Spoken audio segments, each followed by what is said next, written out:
Genesis, chapter 1 to 50. In the beginning, God created the heavens and the earth. The earth was formless and empty.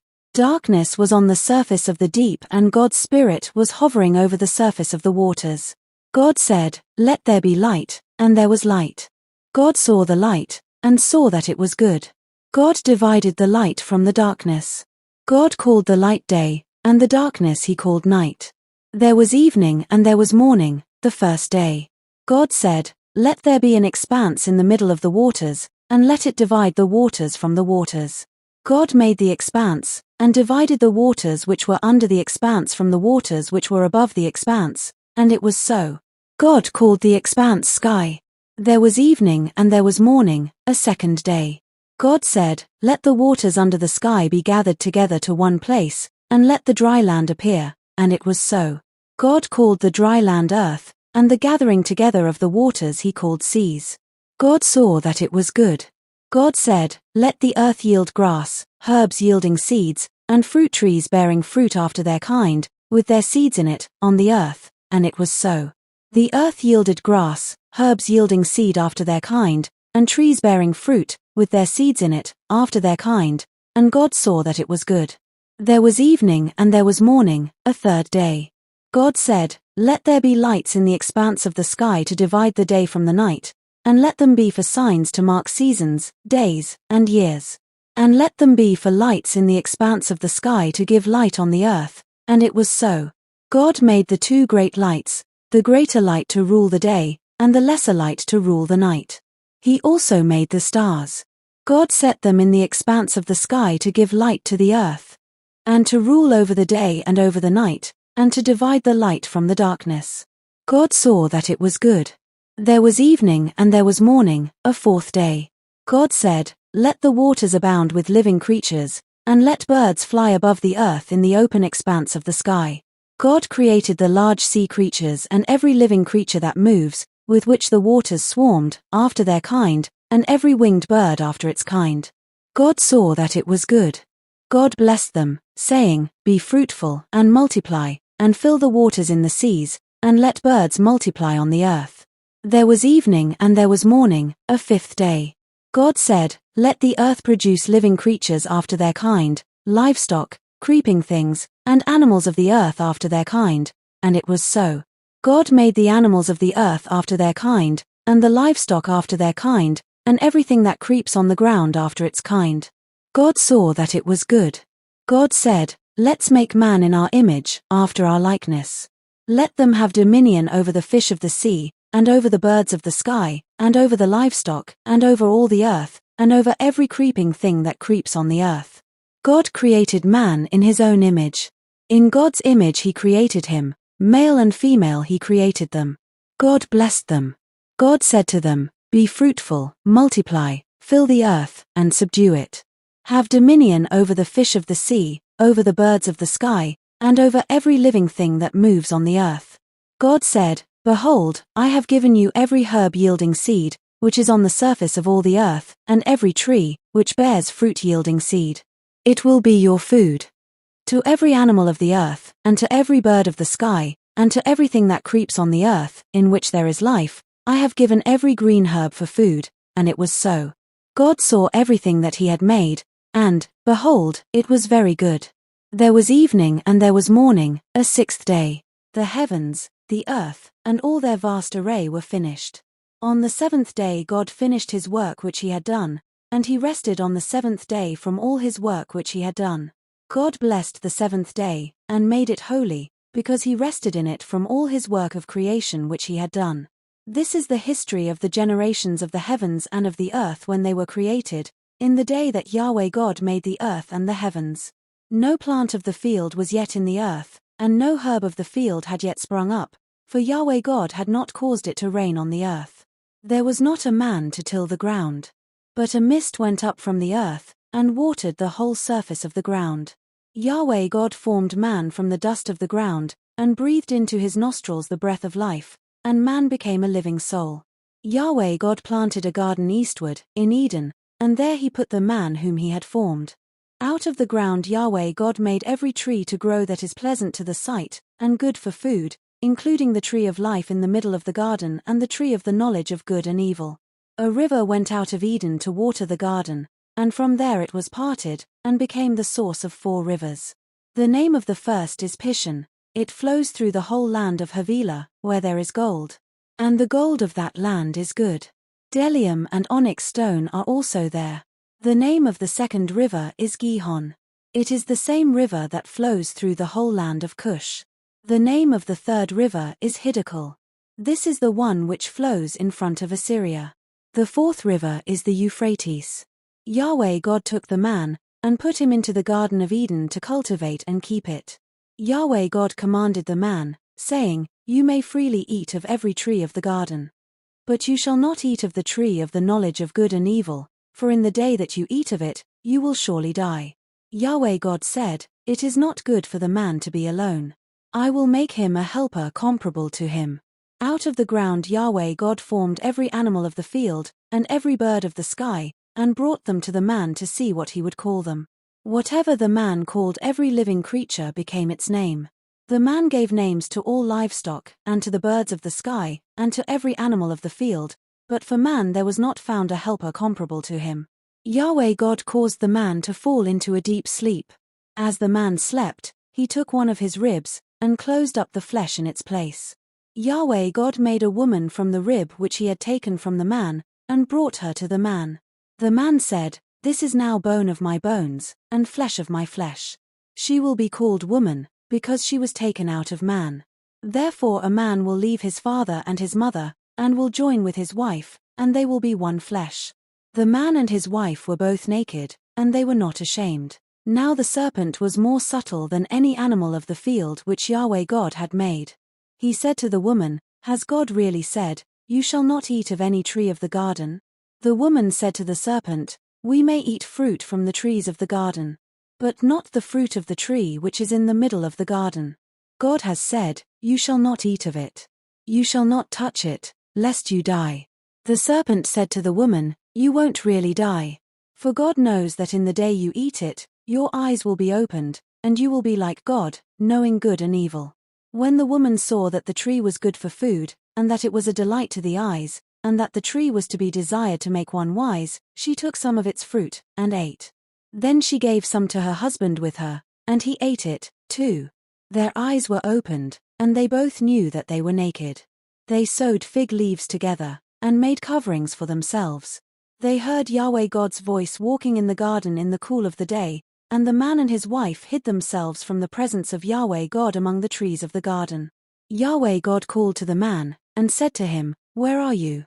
The man said, I heard your voice in the garden, and I was afraid, because I was naked, so I hid myself. God said, Who told you that you were naked? Have you eaten from the tree that I commanded you not to eat from? The man said, The woman whom you gave to be with me, she gave me fruit from the tree, and I ate it. Yahweh God said to the woman, What have you done? The woman said, The serpent deceived me, and I ate. Yahweh God said to the serpent, Because you have done this, you are cursed above all livestock, and above every animal of the field. You shall go on your belly and you shall eat dust all the days of your life. I will put hostility between you and the woman, and between your offspring and her offspring. He will bruise your head, and you will bruise his heel. To the woman he said, I will greatly multiply your pain in childbirth. You will bear children in pain. Your desire will be for your husband, and he will rule over you.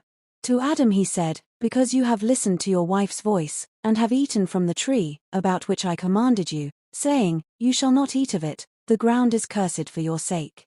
You will eat from it with much labor all the days of your life.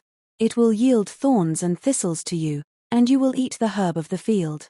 You will eat bread by the sweat of your face until you return to the ground, for you were taken out of it. For you are dust, and you shall return to dust.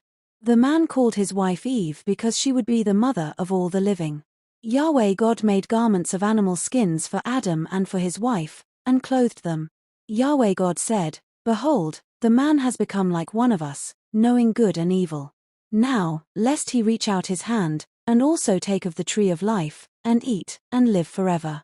Therefore Yahweh God sent him out from the Garden of Eden, to till the ground from which he was taken. So he drove out the man, and he placed cherubim at the east of the Garden of Eden, and a flaming sword which turned every way, to guard the way to the tree of life. The man knew Eve his wife. She conceived, and gave birth to Cain, and said, I have gotten a man with Yahweh's help. Again she gave birth to Cain's brother Abel. Abel was a keeper of sheep, but Cain was a tiller of the ground. As time passed, Cain brought an offering to Yahweh from the fruit of the ground. Abel also brought some of the firstborn of his flock and of its fat. Yahweh respected Abel and his offering, but he didn't respect Cain and his offering. Cain was very angry, and the expression on his face fell.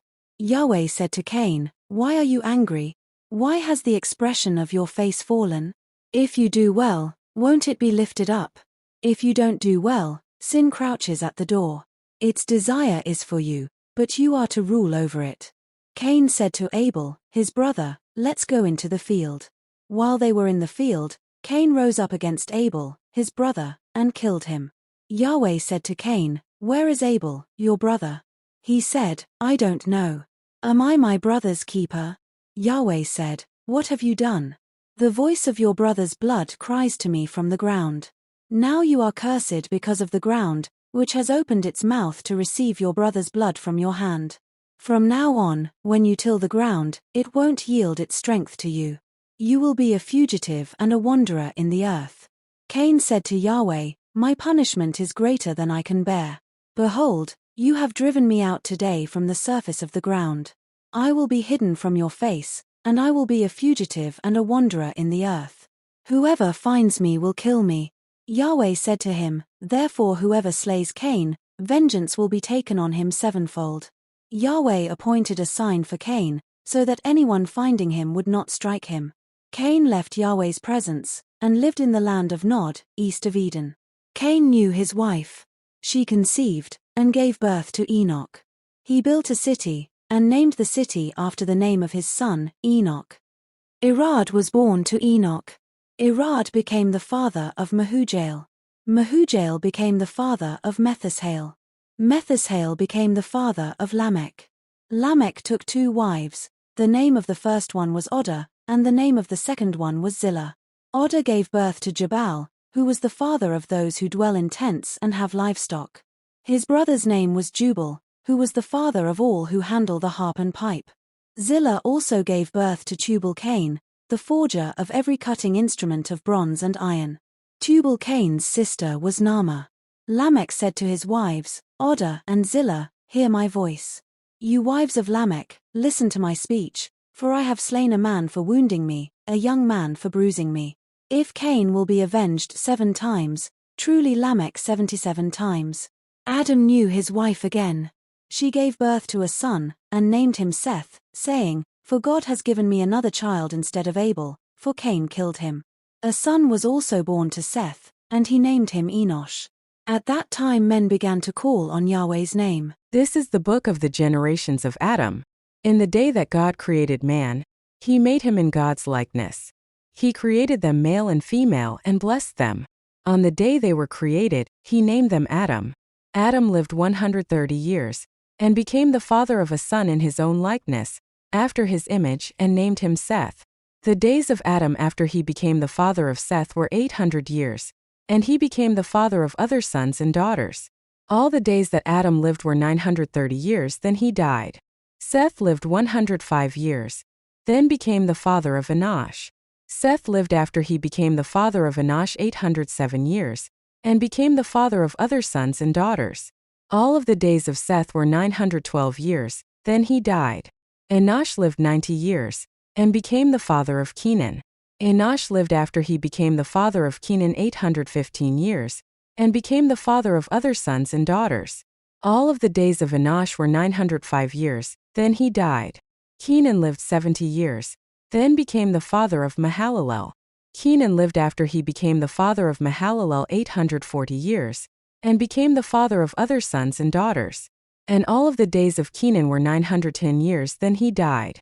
Mahalalel lived 65 years, then became the father of Jared. Mahalalel lived after he became the father of Jared 830 years, and became the father of other sons and daughters.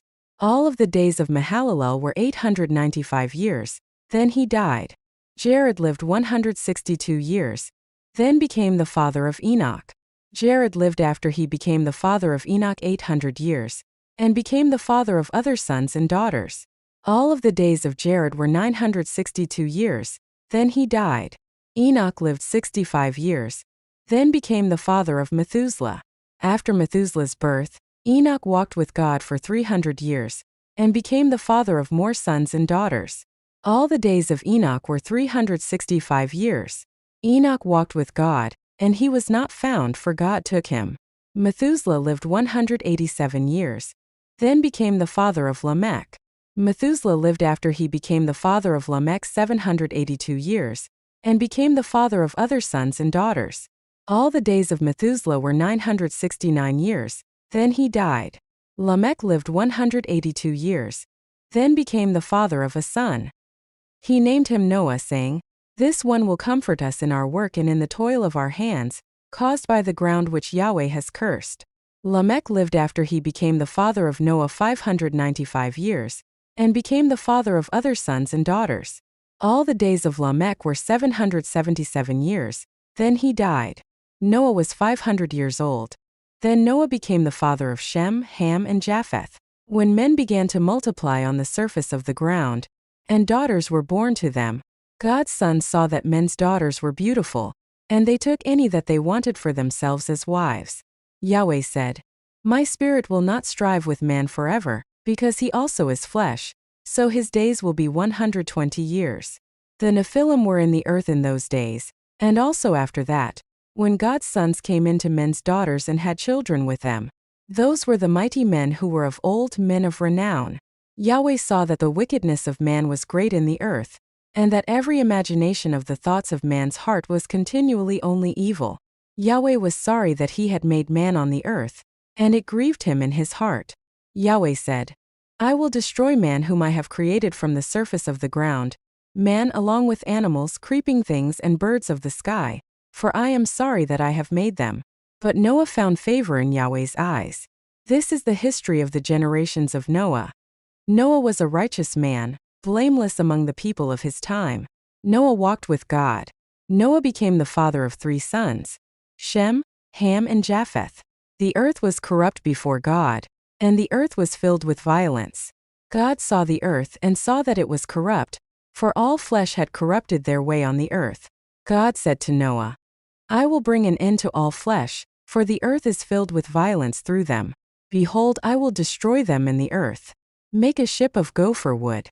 You shall make rooms in the ship, and shall seal it inside and outside with pitch. This is how you shall make it. The length of the ship shall be 300 cubits, its width 50 cubits, and its height 30 cubits. You shall make a roof in the ship, and you shall finish it to a cubit upward. You shall set the door of the ship in its side. You shall make it with lower, second, and third levels. Even I will bring the flood of waters on this earth, to destroy all flesh having the breath of life from under the sky. Everything that is in the earth will die. But I will establish my covenant with you. You shall come into the ship, you, your sons, your wife, and your sons' wives with you. Of every living thing of all flesh, you shall bring 2 of every sort into the ship, to keep them alive with you. They shall be male and female. Of the birds after their kind, of the livestock after their kind, of every creeping thing of the ground after its kind, 2 of every sort will come to you, to keep them alive. Take with you some of all food that is eaten, and gather it to yourself, and it will be for food for you and for them. Thus Noah did. He did all that God commanded him. Yahweh said to Noah, Come with all of your household into the ship, for I have seen your righteousness before me in this generation. You shall take 7 pairs of every clean animal with you, the male and his female. Of the animals that are not clean take 2, the male and his female. Also of the birds of the sky, 7 and 7, male and female, to keep seed alive on the surface of all the earth. In 7 days I will cause it to rain on the earth for 40 days and 40 nights. I will destroy every living thing that I have made from the surface of the ground. Noah did everything that Yahweh commanded him. Noah was 600 years old when the flood of waters came on the earth. Noah went into the ship with his sons, his wife, and his sons' wives because of the floodwaters. Clean animals, unclean animals, birds, and everything that creeps on the ground. went by pairs to Noah into the ship, male and female, as God commanded Noah. After the 7 days, the floodwaters came on the earth. In the 600th year of Noah's life, in the 2nd month, on the 17th day of the month, on that day all the fountains of the great deep burst open, and the sky's windows opened. It rained on the earth 40 days and 40 nights. In the same day Noah and Shem, Ham and Japheth, the sons of Noah, and Noah's wife and the 3 wives of his sons with them, entered into the ship. They and every animal after its kind, all the livestock after their kind, every creeping thing that creeps on the earth after its kind, and every bird after its kind, every bird of every sort. Pairs from all flesh with the breath of life in them went into the ship to Noah. Those who went in male and female of all flesh, as God commanded him. Then Yahweh shut him in. The flood was 40 days on the earth. The waters increased and lifted up the ship, and it was lifted up above the earth. The waters rose and increased greatly on the earth, and the ship floated on the surface of the waters. The waters rose very high on the earth. All the high mountains that were under the whole sky were covered. The waters rose 15 cubits higher, and the mountains were covered. All flesh died that moved on the earth, including birds, livestock, animals, every creeping thing that creeps on the earth, and every man. All on the dry land, in whose nostrils was the breath of the Spirit of life, died. Every living thing was destroyed that was on the surface of the ground, including man, livestock, creeping things, and birds of the sky. They were destroyed from the earth. Only Noah was left, and those who were with him in the ship. The waters flooded the earth 150 days. God remembered Noah, all the animals, and all the livestock that were with him in the ship, and God made a wind to pass over the earth. The waters subsided. The deep's fountains and the sky's windows were also stopped, and the rain from the sky was restrained. The waters continually receded from the earth. After the end of 150 days the waters receded. The ship rested in the 7th month, on the 17th day of the month, on Ararat's mountains. The waters receded continually until the 10th month. In the 10th month, on the 1st day of the month, the tops of the mountains were visible. At the end of 40 days, Noah opened the window of the ship which he had made, and he sent out a raven. It went back and forth, until the waters were dried up from the earth. He himself sent out a dove to see if the waters were abated from the surface of the ground, but the dove found no place to rest her foot, and she returned into the ship to him, for the waters were on the surface of the whole earth. He put out his hand and took her, and brought her to him into the ship. He waited yet another 7 days, and again he sent the dove out of the ship. The dove came back to him at evening, and behold, in her mouth was a freshly plucked olive leaf.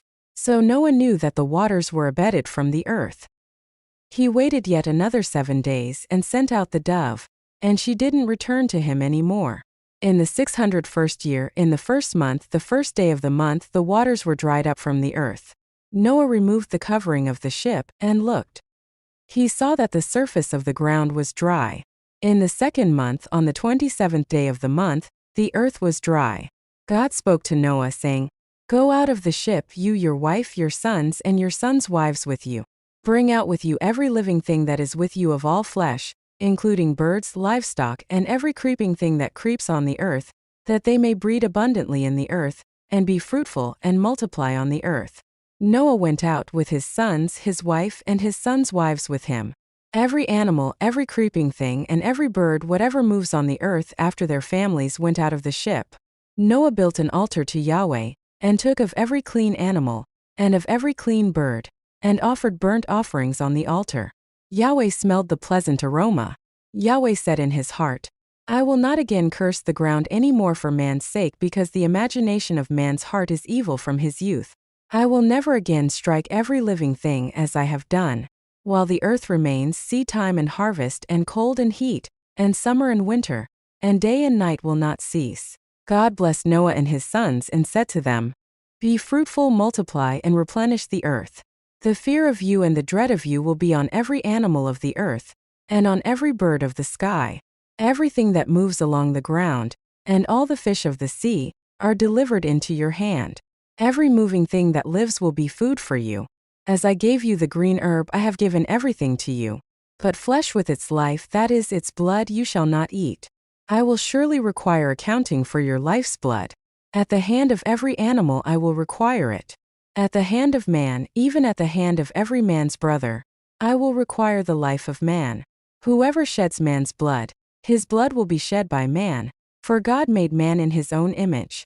Be fruitful and multiply. Increase abundantly in the earth, and multiply in it.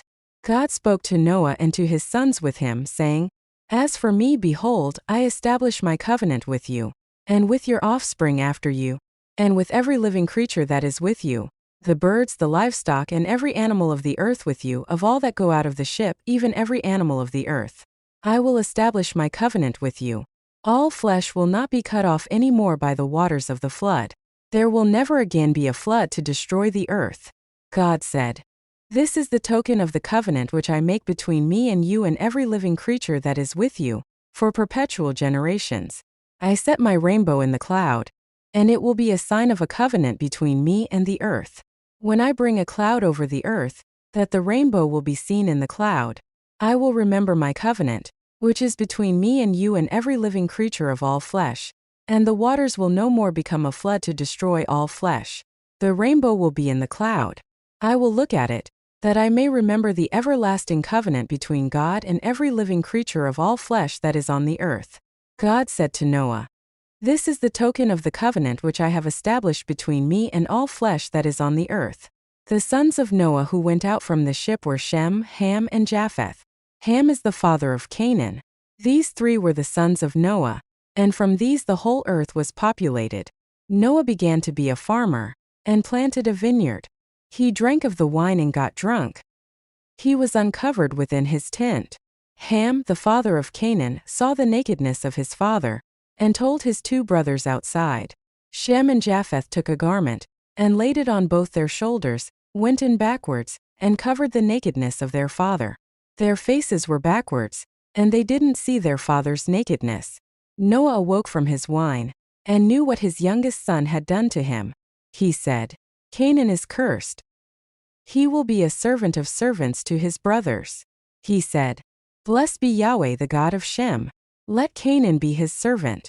May God enlarge Japheth. Let him dwell in the tents of Shem.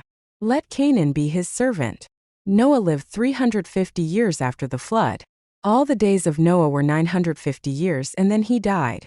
Now this is the history of the generations of the sons of Noah and of Shem, Ham, and Japheth. Sons were born to them after the flood. The sons of Japheth were Gomer, Magog, Madai, Javan, Tubal, Meshech, and Tiras. The sons of Gomer were Ashkenaz, Riphath, and Togarmah. The sons of Javan were Elisha, Tarshish, Kittim, and Dodanim. Of these were the islands of the nations divided in their lands, everyone after his language, after their families in their nations. The sons of Ham were Cush, Mizraim, Put, and Canaan. The sons of Cush were Seba, Havilah, Sabta, Rama, and Sabteka. The sons of Rama were Sheba and Dedan. Cush became the father of Nimrod. He began to be a mighty one in the earth. He was a mighty hunter before Yahweh. Therefore it is said, like Nimrod, a mighty hunter before Yahweh. The beginning of his kingdom was Babel, Erech, Akkad, and Calneh, in the land of Shinar. Out of that land he went into Assyria, and built Nineveh, Rehoboth-ir, Calah, and Rezin between Nineveh and the great city Calah. Mizraim became the father of Ludim, Anamim, Lehabim, Naphtahim, Pathrusim, Casluim, which the Philistines descended from, and Caphtorim. Canaan became the father of Sidon, his firstborn, Hate, the Jebusites, the Amorites, the Girgashites, the Hivites, the Archites, the Sinites, the Arvadites, the Zemarites, and the Hamathites. Afterward the families of the Canaanites were spread abroad. The border of the Canaanites was from Sidon, as you go toward Gerar, to Gaza, as you go toward Sodom, Gomorrah, Admah, and Zeboim to Lasha. These are the sons of Ham, after their families, according to their languages, in their lands and their nations. Children were also born to Shem, the elder brother of Japheth, the father of all the children of Eber. The sons of Shem were Elam, Ashur, Arpachshad, Lud, and Aram. The sons of Aram were Uzi, Hul, Gether, and Mash. Arpachshad became the father of Shelah. Shelah became the father of Eber. To Eber were born two sons. The name of the one was Peleg, for in his days the earth was divided. His brother's name was Joktan.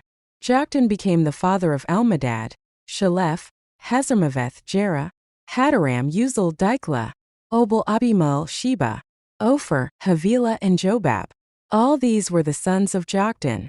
Their dwelling extended from Mesha, as you go toward Sephar, the mountain of the east. These are the sons of Shem by their families, according to their languages, lands, and nations. These are the families of the sons of Noah, by their generations, according to their nations. The nations divided from these in the earth after the flood. The whole earth was of one language and of one speech. As they traveled east, they found a plain in the land of Shinar, and they lived there.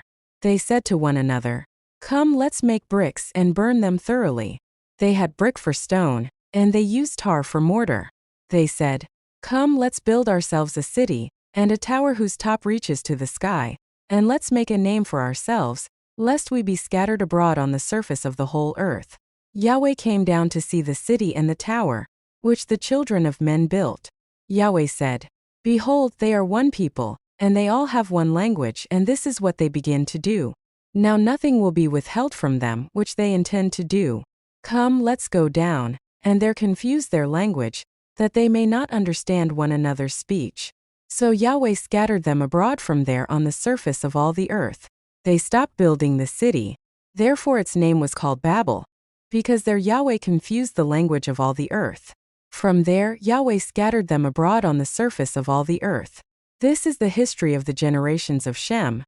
Shem was 100 years old when he became the father of Arpachshad 2 years after the flood.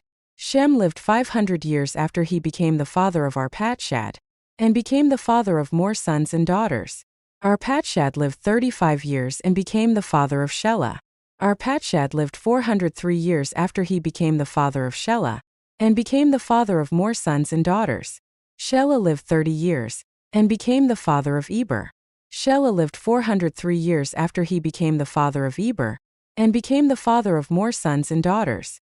Eber lived 34 years, and became the father of Peleg. Eber lived 430 years after he became the father of Peleg, and became the father of more sons and daughters. Peleg lived 30 years, and became the father of Reu. Peleg lived 209 years after he became the father of Reu, and became the father of more sons and daughters. Reu lived 32 years, and became the father of Serach. Reu lived 207 years after he became the father of Serach, and became the father of more sons and daughters. Serach lived 30 years, and became the father of Nahor. Serach lived 200 years after he became the father of Nahor, and became the father of more sons and daughters. Nahor lived 29 years, and became the father of Terah. Nahor lived 119 years after he became the father of Terah, and became the father of more sons and daughters. Terah lived 70 years, and became the father of Abram, Nahor, and Haran. Now this is the history of the generations of Terah. Terah became the father of Abram, Nahor, and Haran. Haran became the father of Lot. Haran died in the land of his birth in Ur of the Chaldees, while his father Terah was still alive. Abram and Nahor married wives. The name of Abram's wife was Sarai, and the name of Nahor's wife was Milcah, the daughter of Haran, who was also the father of Iscah. Sarai was barren. She had no child. Terah took Abram his son, Lot the son of Haran, his son's son, and Sarai his daughter-in-law, his son Abram's wife. They went from Ur of the Chaldees to go into the land of Canaan. They came to Haran and lived there. The days of Terah were 205 years. Terah died in Haran. Now Yahweh said to Abram, "Leave your country and your relatives and your father's house, and go to the land that I will show you. I will make of you a great nation. I will bless you and make your name great. You will be a blessing. I will bless those who bless you, and I will curse him who treats you with contempt. All the families of the earth will be blessed through you." So Abram went as Yahweh had told him. Lot went with him. Abram was 75 years old when he departed from Haran. Abram took Sarai his wife, Lot his brother's son, all their possessions that they had gathered, and the people whom they had acquired in Haran, and they went to go into the land of Canaan. They entered into the land of Canaan. Abram passed through the land to the place of Shechem, to the oak of Moreh. At that time Canaanites were in the land. Yahweh appeared to Abram and said, I will give this land to your offspring. He built an altar there to Yahweh, who had appeared to him. He left from there to go to the mountain on the east of Bethel and pitched his tent, having Bethel on the west and Ai on the east. There he built an altar to Yahweh and called on Yahweh's name. Abram traveled, still going on toward the south. There was a famine in the land. Abram went down into Egypt to live as a foreigner there, for the famine was severe in the land. When he had come near to enter Egypt, he said to Sarai his wife, "See now, I know that you are a beautiful woman to look at. It will happen that when the Egyptians see you, they will say, 'This is his wife.' They will kill me, but they will save you alive. Please say that you are my sister, that it may be well with me for your sake, and that my soul may live because of you." When Abram had come into Egypt, Egyptians saw that the woman was very beautiful. The princes of Pharaoh saw her, and praised her to Pharaoh, and the woman was taken into Pharaoh's house. He dealt well with Abram for her sake. He had sheep, cattle, male donkeys, male servants, female donkeys, and camels. Yahweh afflicted Pharaoh and his house with great plagues because of Sarai, Abram's wife. Pharaoh called Abram and said, "What is this that you have done to me? Why didn't you tell me that she was your wife? Why did you say, 'She is my sister,' so that I took her to be my wife? Now therefore see your wife, take her and go your way." Pharaoh commanded men concerning him, and they escorted him away with his wife and all that he had. Abram went up out of Egypt, he, his wife, all that he had, and Lot with him, into the south. Abram was very rich in livestock, in silver, and in gold. He went on his journeys from the south as far as Bethel, to the place where his tent had been at the beginning between Bethel and Ai, to the place of the altar, which he had made there at the first. There Abram called on Yahweh's name. Lot also, who went with Abram, had flocks, herds, and tents. The land was not able to bear them, that they might live together, for their possessions were so great that they couldn't live together. There was strife between the herdsmen of Abram's livestock and the herdsmen of Lot's livestock. The Canaanites and the Perizzites lived in the land at that time. Abram said to Lot, "Please let there be no strife between you and me, and between your herdsmen and my herdsmen, for we are relatives. Isn't the whole land before you? Please separate yourself from me. If you go to the left hand, then I will go to the right. Or if you go to the right hand, then I will go to the left." Lot lifted up his eyes and saw all the plain of the Jordan, that it was well watered everywhere, before Yahweh destroyed Sodom and Gomorrah, like the garden of Yahweh, like the land of Egypt as you go to Zoar. So Lot chose the plain of the Jordan for himself. Lot traveled east, and they separated themselves from one another. Abram lived in the land of Canaan, and Lot lived in the cities of the plain, and moved his tent as far as Sodom. Now the men of Sodom were exceedingly wicked and sinners against Yahweh. Yahweh said to Abram after Lot was separated from him, "Now lift up your eyes and look from the place where you are, northward and southward and eastward and westward, for I will give all the land which you see to you and to your offspring forever. I will make your offspring as the dust of the earth, so that if a man can count the dust of the earth, then your offspring may also be counted. Arise, walk through the land in its length and in its width, for I will give it to you." Abram moved his tent, and came and lived by the oaks of Mamre, which are in Hebron, and built an altar there to Yahweh. In the days of Amraphel, king of Shinar, Arioch, king of Elasa, Chedorlaomer, king of Elam, and Tidal, king of Goyim, they made war with Bera, king of Sodom, Bersha, king of Gomorrah, Shernab, king of Admah, Shemeber, king of Zeboim, and the king of Bela, also called Zor. All these joined together in the valley of Siddim, also called the Salt Sea. They served Chedorlaomer for 12 years, and in the 13th year they rebelled.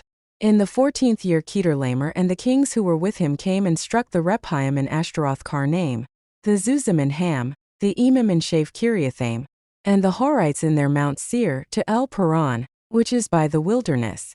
They returned and came to En Mishpat, also called Kadesh, and struck all the country of the Amalekites, and also the Amorites that lived in Hazazon Tamar. The king of Sodom and the king of Gomorrah, the king of Admah, the king of Zeboim, and the king of Bela, also called Zor, went out, and they set the battle in array against them in the valley of Siddim, against Chedorlaomer king of Elam, Tidal king of Goyim, Amraphel king of Shinar, and Arioch king of Elasa. for kings against the 5. Now the valley of Siddim was full of tar pits. And the kings of Sodom and Gomorrah fled, and some fell there. Those who remained fled to the hills. They took all the goods of Sodom and Gomorrah, and all their food, and went their way. They took Lot, Abram's brother's son, who lived in Sodom, and his goods, and departed. One who had escaped came and told Abram the Hebrew. At that time he lived by the oaks of Mamre, the Amorite, brother of Eshcol and brother of Aner. They were allies of Abram. When Abram heard that his relative was taken captive, he led out his 318 trained men, born in his house, and pursued as far as Dan. He divided himself against them by night, he and his servants, and struck them, and pursued them to Hobah, which is on the left hand of Damascus. He brought back all the goods, and also brought back his relative Lot and his goods, and the women also, and the other people.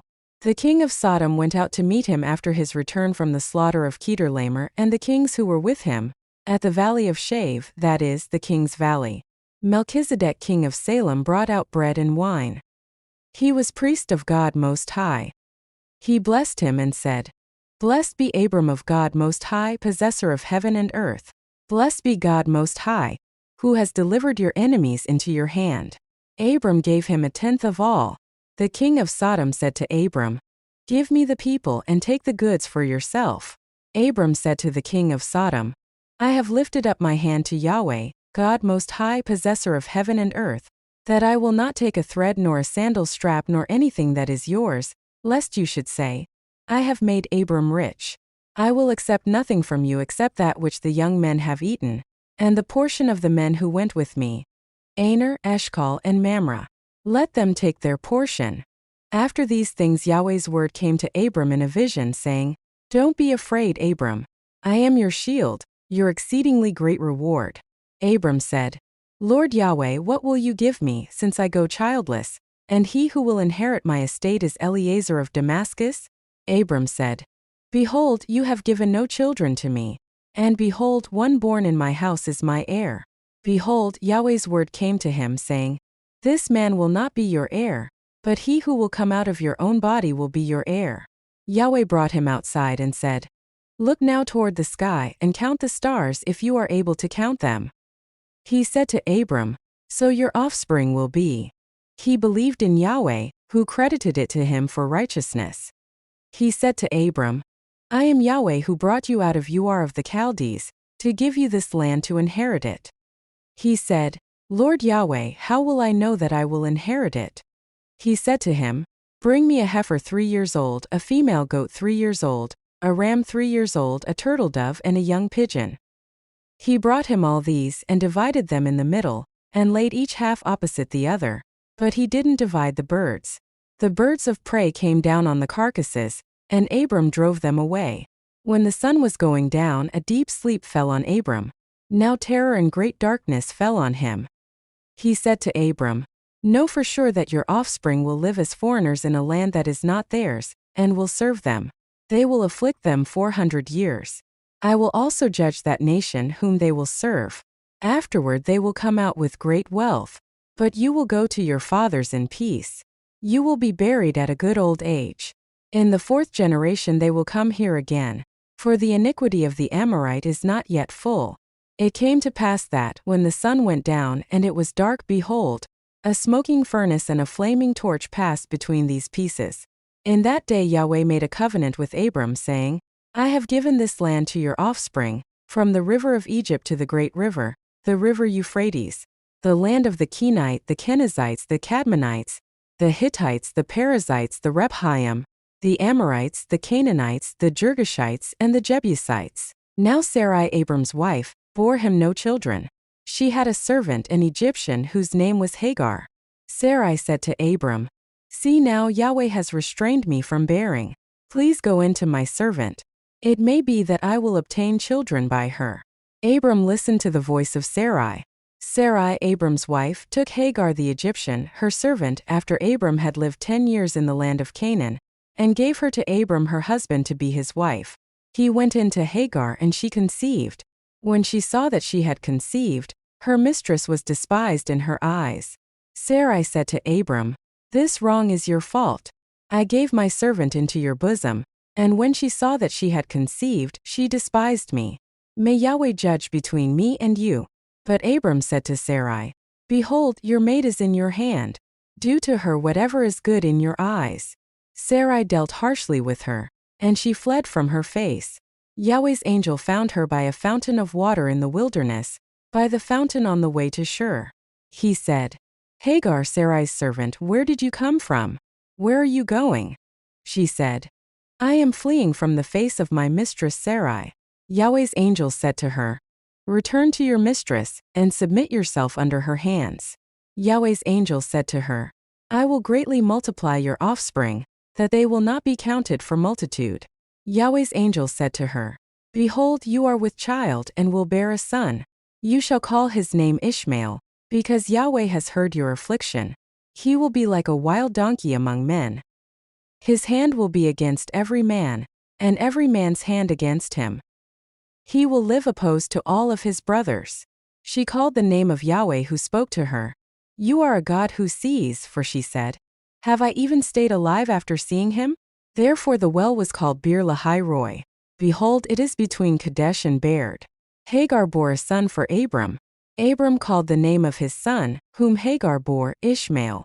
Abram was 86 years old when Hagar bore Ishmael to Abram. When Abram was 99 years old, Yahweh appeared to Abram and said to him, I am God Almighty. Walk before me and be blameless. I will make my covenant between me and you, and will multiply you exceedingly. Abram fell on his face. God talked with him, saying, As for me, behold, my covenant is with you. You will be the father of a multitude of nations. Your name will no more be called Abram, but your name will be Abraham. For I have made you the father of a multitude of nations. I will make you exceedingly fruitful, and I will make nations of you. Kings will come out of you. I will establish my covenant between me and you and your offspring after you throughout their generations for an everlasting covenant, to be a God to you and to your offspring after you. I will give to you and to your offspring after you the land where you are traveling, all the land of Canaan, for an everlasting possession. I will be their God.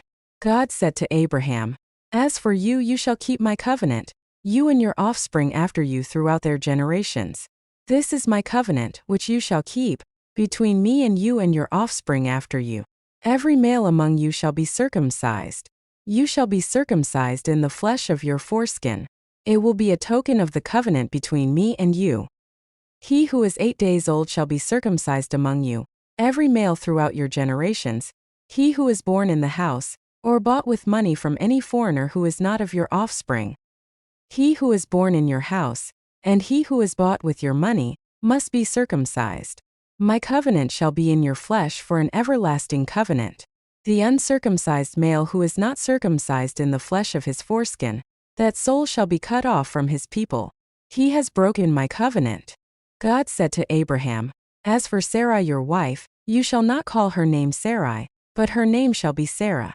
I will bless her, and moreover I will give you a son by her. Yes, I will bless her, and she will be a mother of nations. Kings of peoples will come from her. Then Abraham fell on his face and laughed and said in his heart, Will a child be born to him who is 100 years old? Will Sarah, who is 90 years old, give birth? Abraham said to God, Oh, that Ishmael might live before you. God said, No, but Sarah your wife will bear you a son. You shall call his name Isaac. I will establish my covenant with him for an everlasting covenant for his offspring after him. As for Ishmael, I have heard you. Behold, I have blessed him, and will make him fruitful, and will multiply him exceedingly. He will become the father of 12 princes, and I will make him a great nation. But I will establish my covenant with Isaac, whom Sarah will bear to you at this set time next year.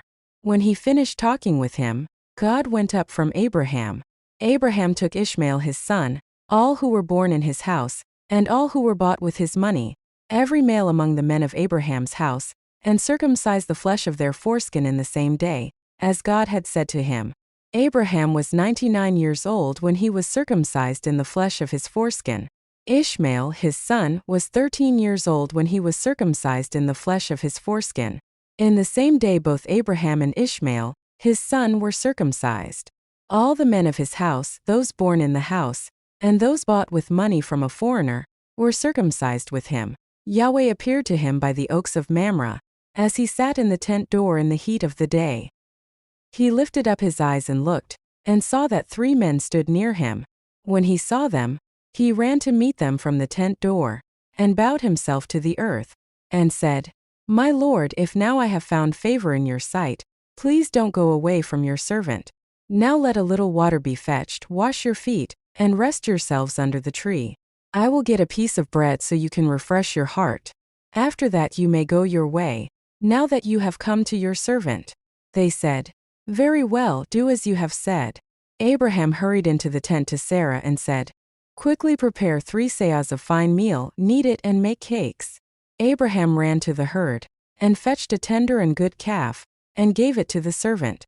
He hurried to dress it. He took butter, milk, and the calf which he had dressed, and set it before them. He stood by them under the tree, and they ate. They asked him, "Where is Sarah your wife?" He said, "There in the tent." He said, "I will certainly return to you at about this time next year, and behold, Sarah your wife will have a son." Sarah heard in the tent door, which was behind him. Now Abraham and Sarah were old, well advanced in age. Sarah had passed the age of childbearing. Sarah laughed within herself, saying, "After I have grown old will I have pleasure, my Lord being old also?" Yahweh said to Abraham, "Why did Sarah laugh, saying, 'Will I really bear a child when I am old?' Is anything too hard for Yahweh? At the set time I will return to you, when the season comes around, and Sarah will have a son."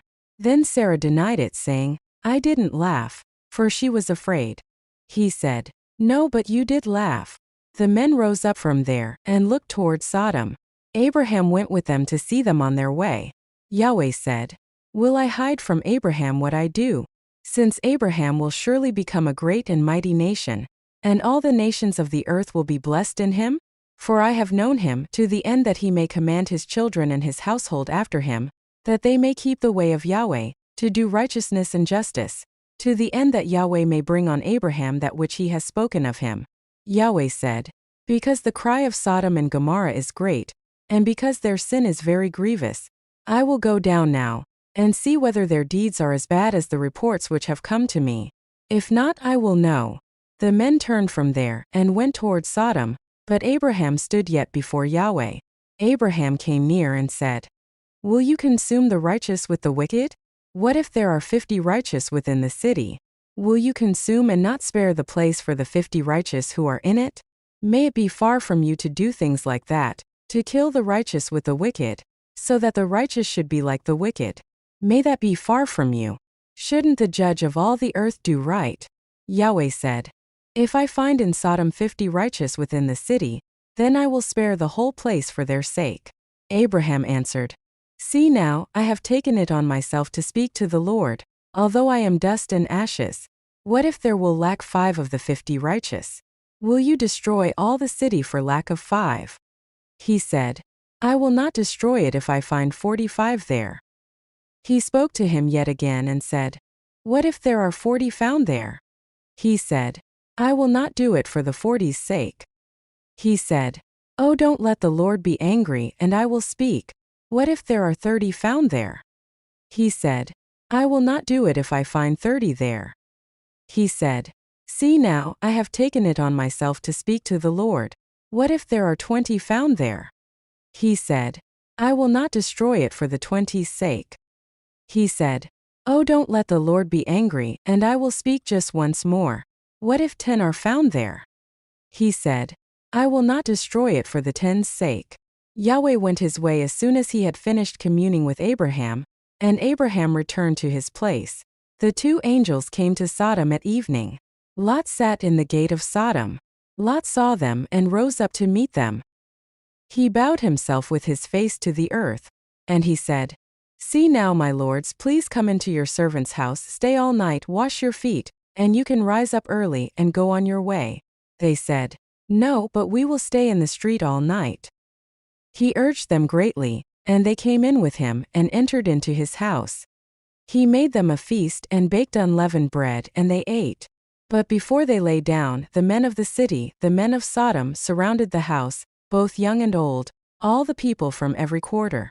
They called to Lot and said to him, "Where are the men who came in to you this night? Bring them out to us that we may have sex with them." Lot went out to them through the door, and shut the door after himself. He said, "Please, my brothers, don't act so wickedly. See, now I have 2 virgin daughters. Please let me bring them out to you, and you may do to them what seems good to you. Only don't do anything to these men, because they have come under the shadow of my roof." They said, "Stand back." Then they said, "This one fellow came in to live as a foreigner, and he appoints himself a judge. Now we will deal worse with you than with them." They pressed hard on the man Lot, and came near to break the door. But the men reached out their hand, and brought Lot into the house to them, and shut the door. They struck the men who were at the door of the house with blindness, both small and great, so that they wearied themselves to find the door. The men said to Lot, "Do you have anybody else here? Sons-in-law, your sons, your daughters, and whomever you have in the city, bring them out of the place. For we will destroy this place, because the outcry against them has grown so great before Yahweh that Yahweh has sent us to destroy it." Lot went out and spoke to his sons-in-law, who were pledged to marry his daughters, and said, "Get up, get out of this place, for Yahweh will destroy the city." But he seemed to his sons-in-law to be joking. When the morning came, then the angels hurried Lot, saying, "Get up, take your wife and your 2 daughters who are here, lest you be consumed in the iniquity of the city." But he lingered, and the men grabbed his hand, his wife's hand, and his 2 daughters' hands, Yahweh being merciful to him, and they took him out and set him outside of the city. It came to pass when they had taken them out that he said, "Escape for your life. Don't look behind you and don't stay anywhere in the plain. Escape to the mountains, lest you be consumed." Lot said to them, "Oh, not so, my lord. See now, your servant has found favor in your sight, and you have magnified your loving kindness, which you have shown to me in saving my life. I can't escape to the mountain, lest evil overtake me and I die. See now, this city is near to flee to, and it is a little one. Oh, let me escape there, isn't it a little one? And my soul will live." He said to him, "Behold, I have granted your request concerning this thing also, that I will not overthrow the city of which you have spoken. Hurry, escape there, for I can't do anything until you get there." Therefore the name of the city was called Zor. The sun had risen on the earth when Lot came to Zor. Then Yahweh rained on Sodom and on Gomorrah sulfur and fire from Yahweh out of the sky. He overthrew those cities, all the plain, all the inhabitants of the cities, and that which grew on the ground. But Lot's wife looked back from behind him, and she became a pillar of salt. Abraham went up early in the morning to the place where he had stood before Yahweh. He looked toward Sodom and Gomorrah, and toward all the land of the plain, and saw that the smoke of the land went up as the smoke of a furnace. When God destroyed the cities of the plain, God remembered Abraham, and sent Lot out of the middle of the overthrow, when he overthrew the cities in which Lot lived. Lot went up out of Zor, and lived in the mountain, and his 2 daughters with him, for he was afraid to live in Zor. He lived in a cave with his 2 daughters. The firstborn said to the younger, "Our father is old, and there is not a man in the earth to come in to us in the way of all the earth. Come, let's make our father drink wine, and we will lie with him, that we may preserve our father's family line." They made their father drink wine that night, and the firstborn went in and lay with her father. He didn't know when she lay down, nor when she arose. It came to pass on the next day, that the firstborn said to the younger, "Behold, I lay last night with my father. Let's make him drink wine again tonight. You go in and lie with him, that we may preserve our father's family line." They made their father drink wine that night also. The younger went and lay with him. He didn't know when she lay down, nor when she got up. Thus both of Lot's daughters were with child by their father. The firstborn bore a son, and named him Moab. He is the father of the Moabites to this day. The younger also bore a son, and called his name Ben-Ammi. He is the father of the children of Ammon to this day. Abraham traveled from there toward the land of the south, and lived between Kadesh and Shur. He lived as a foreigner in Gerar. Abraham said about Sarah his wife, "She is my sister." Abimelech king of Gerar sent and took Sarah. But God came to Abimelech in a dream of the night, and said to him, "Behold, you are a dead man because of the woman whom you have taken. for she is a man's wife." Now Abimelech had not come near her. He said, "Lord, will you kill even a righteous nation? Didn't he tell me? She is my sister?" Even she herself said, "He is my brother. I have done this in the integrity of my heart and the innocence of my hands." God said to him in the dream, "Yes, I know that in the integrity of your heart you have done this, and I also withheld you from sinning against me. Therefore I didn't allow you to touch her. Now therefore restore the man's wife, for he is a prophet, and he will pray for you and you will live. If you don't restore her, know for sure that you will die, you and all who are yours." Abimelech rose early in the morning, and called all his servants, and told all these things in their ear. The men were very scared. Then Abimelech called Abraham and said to him, "What have you done to us? How have I sinned against you, that you have brought on me and on my kingdom a great sin? You have done deeds to me that ought not to be done." Abimelech said to Abraham, "What did you see that you have done this thing?" Abraham said, "Because I thought, surely the fear of God is not in this place. They will kill me for my wife's sake. Besides, she is indeed my sister, the daughter of my father, but not the daughter of my mother, and she became my wife. When God caused me to wander from my father's house, I said to her, 'This is your kindness which you shall show to me. Everywhere that we go, say of me, he is my brother.'" Abimelech took sheep and cattle, male servants and female servants, and gave them to Abraham and restored Sarah, his wife, to him. Abimelech said, "Behold, my land is before you. Dwell where it pleases you." To Sarah he said, "Behold, I have given your brother 1,000 pieces of silver.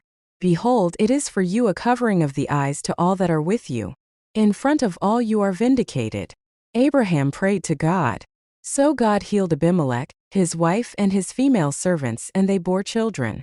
For Yahweh had closed up tight all the wombs of the house of Abimelech, because of Sarah Abraham's wife. Yahweh visited Sarah as he had said, and Yahweh did to Sarah as he had spoken. Sarah conceived, and bore Abraham a son in his old age, at the set time of which God had spoken to him.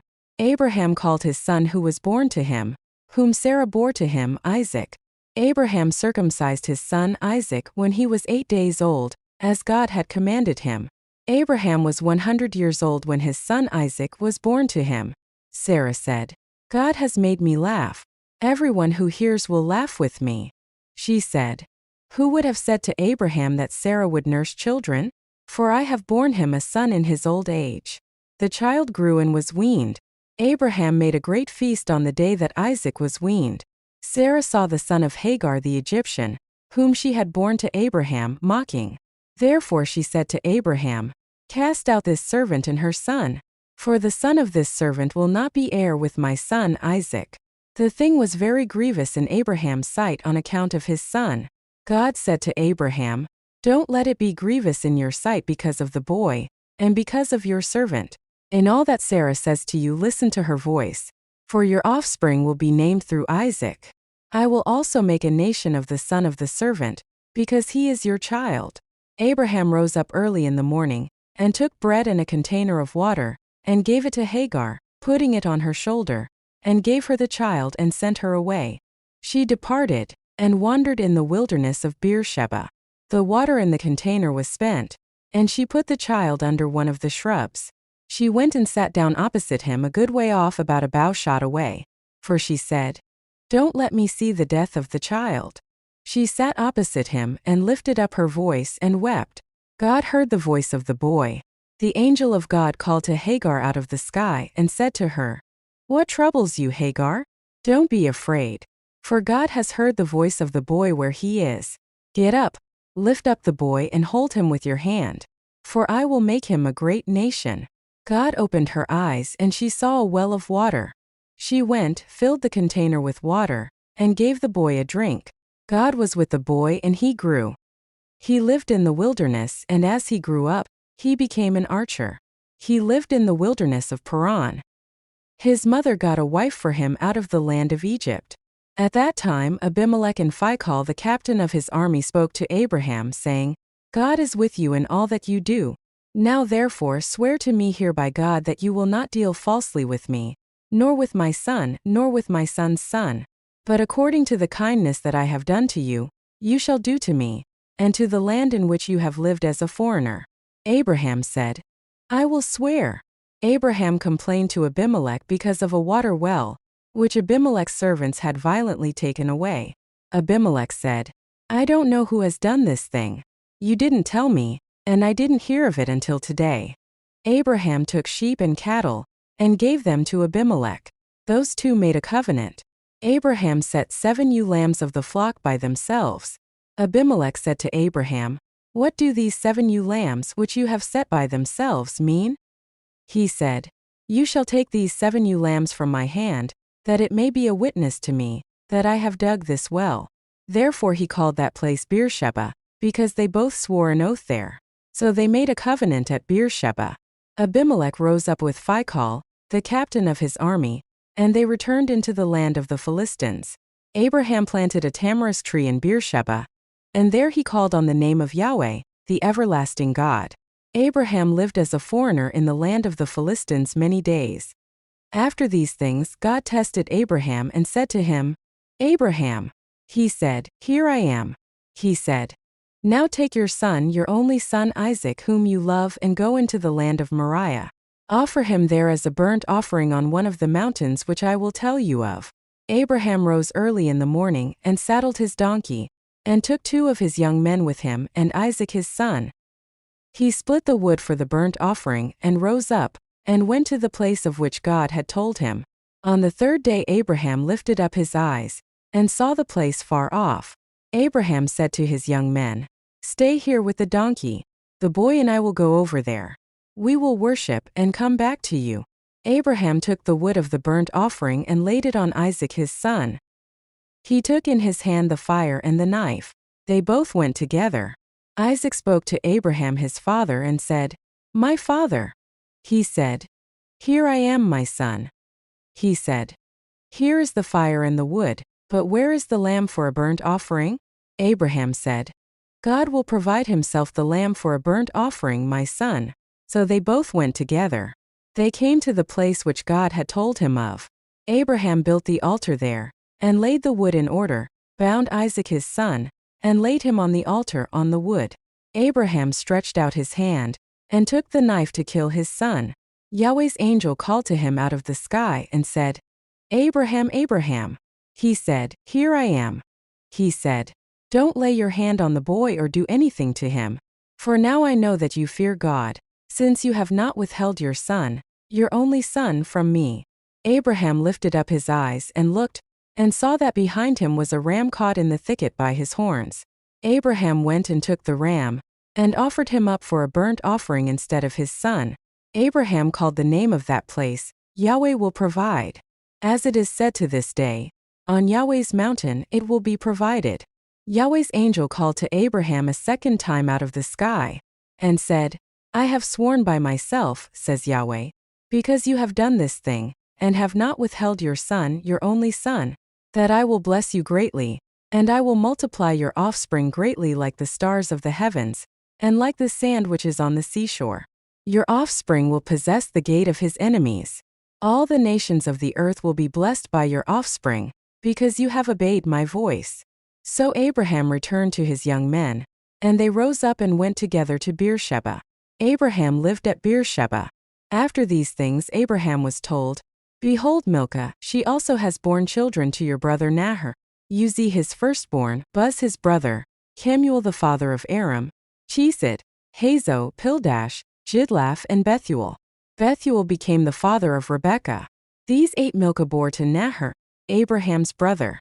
His concubine, whose name was Reumah, also bore Tebah, Gaham, Tahash and Maachah. Sarah lived 127 years. This was the length of Sarah's life.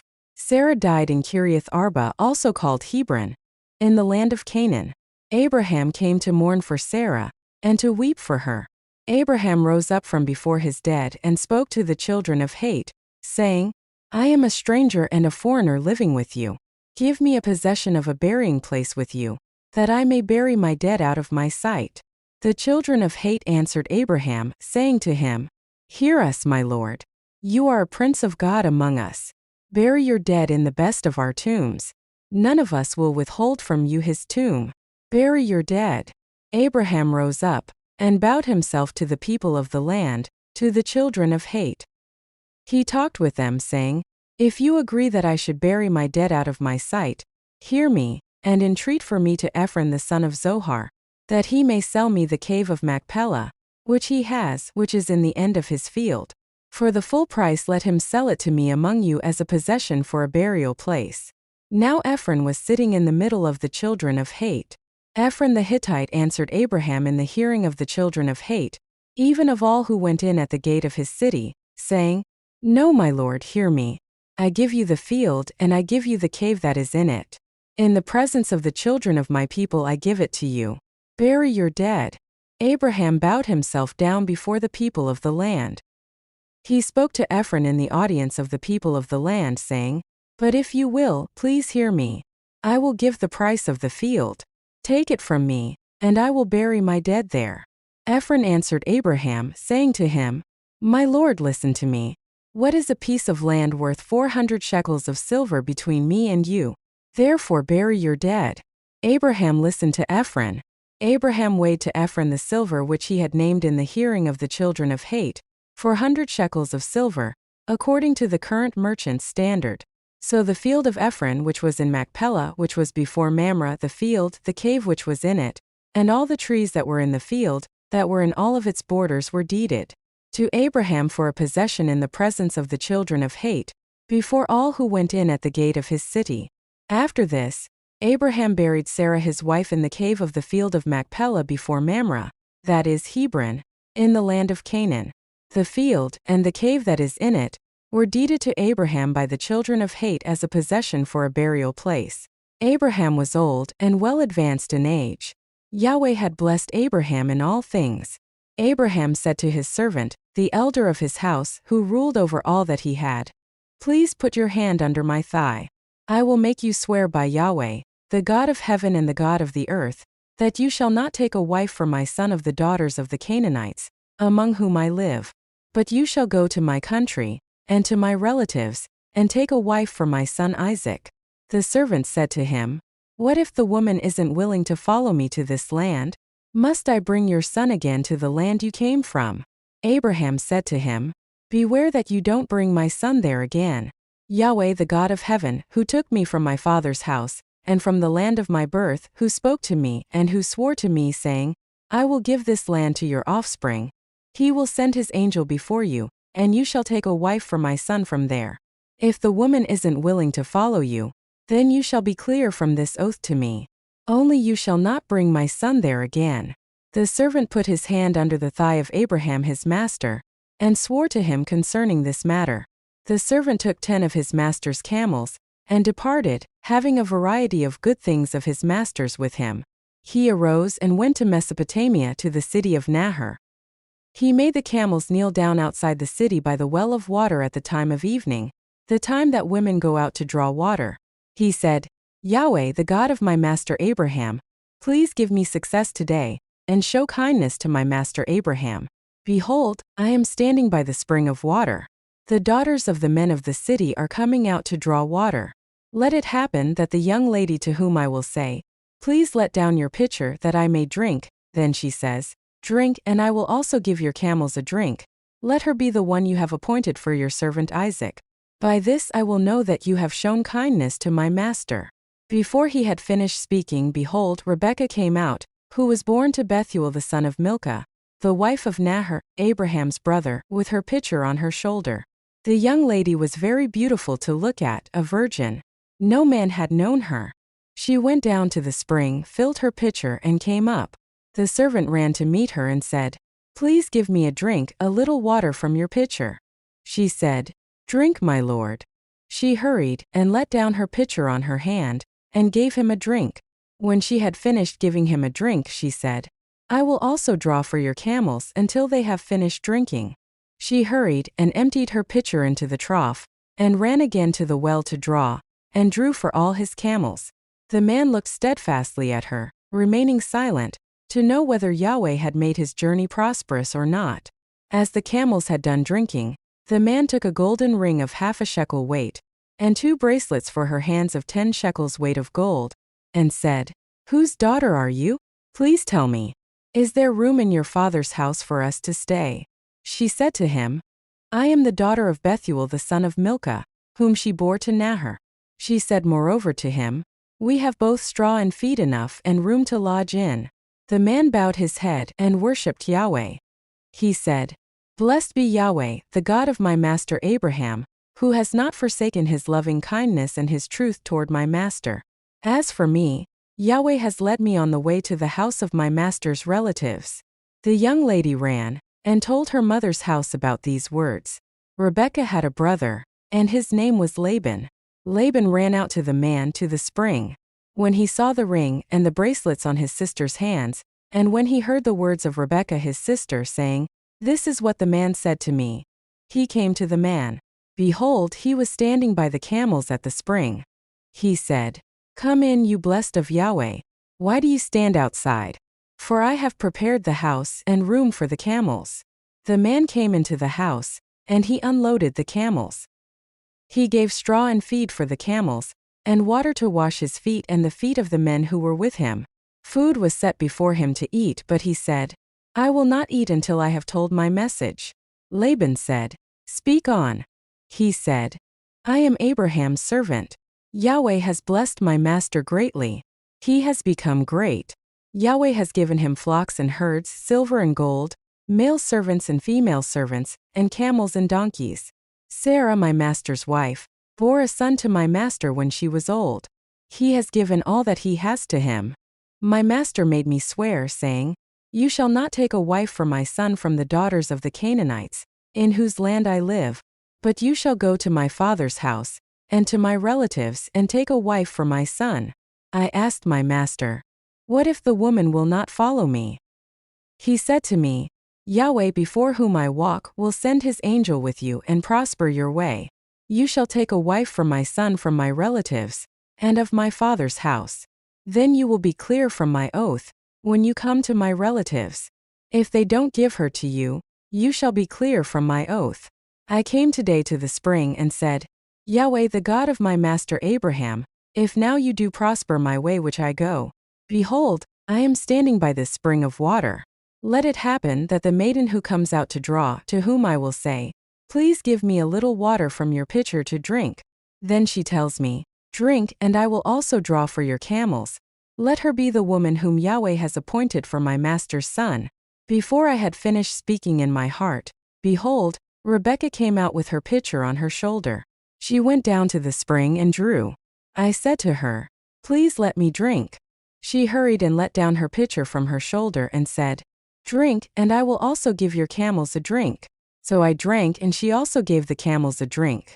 I asked her and said, "Whose daughter are you?" She said, "The daughter of Bethuel, Nahor's son, whom Milcah bore to him." I put the ring on her nose, and the bracelets on her hands. I bowed my head and worshipped Yahweh and blessed Yahweh, the God of my master Abraham, who had led me in the right way to take my master's brother's daughter for his son. Now if you will deal kindly and truly with my master, tell me. If not, tell me that I may turn to the right hand or to the left." Then Laban and Bethuel answered, "The thing proceeds from Yahweh. We can't speak to you bad or good. And behold, Rebekah is before you. Take her and go, and let her be your master's son's wife, as Yahweh has spoken." When Abraham's servant heard their words, he bowed himself down to the earth to Yahweh. The servant brought out jewels of silver, and jewels of gold, and clothing, and gave them to Rebekah. He also gave precious things to her brother and her mother. They ate and drank, he and the men who were with him, and stayed all night. They rose up in the morning, and he said, "Send me away to my master." Her brother and her mother said, "Let the young lady stay with us a few days, at least 10. After that she will go." He said to them, "Don't hinder me, since Yahweh has prospered my way. Send me away that I may go to my master." They said, "We will call the young lady and ask her." They called Rebekah and said to her, "Will you go with this man?" She said, "I will go."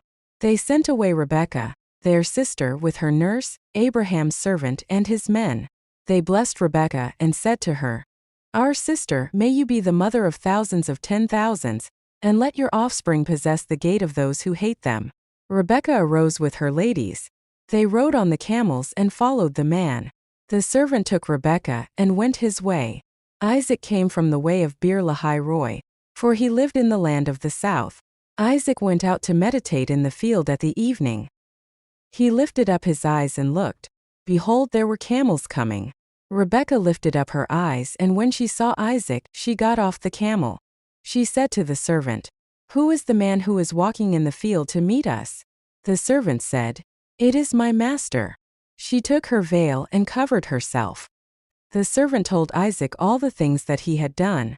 Isaac brought her into his mother Sarah's tent, and took Rebekah, and she became his wife. He loved her. So Isaac was comforted after his mother's death. Abraham took another wife, and her name was Keturah. She bore him Zimran, Jokshan, Medan, Midian, Ishbak, and Shua. Jokshan became the father of Sheba and Dedan. The sons of Dedan were Ashurim, Letushim, and Lumim. The sons of Midian were Ephah, Epher, Hanok, Abida, and Eldah. All these were the children of Keturah. Abraham gave all that he had to Isaac. But Abraham gave gifts to the sons of Abraham's concubines. While he still lived, he sent them away from Isaac his son, eastward to the east country. These are the days of the years of Abraham's life which he lived, 175 years.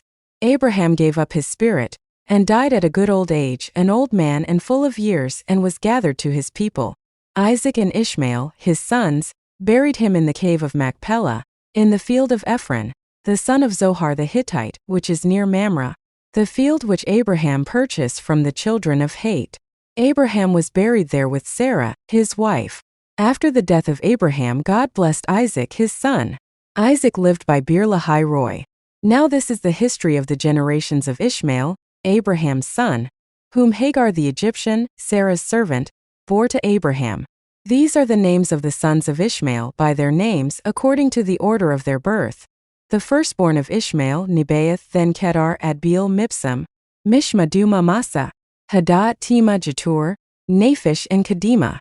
These are the sons of Ishmael, and these are their names by their villages, and by their encampments, 12 princes according to their nations.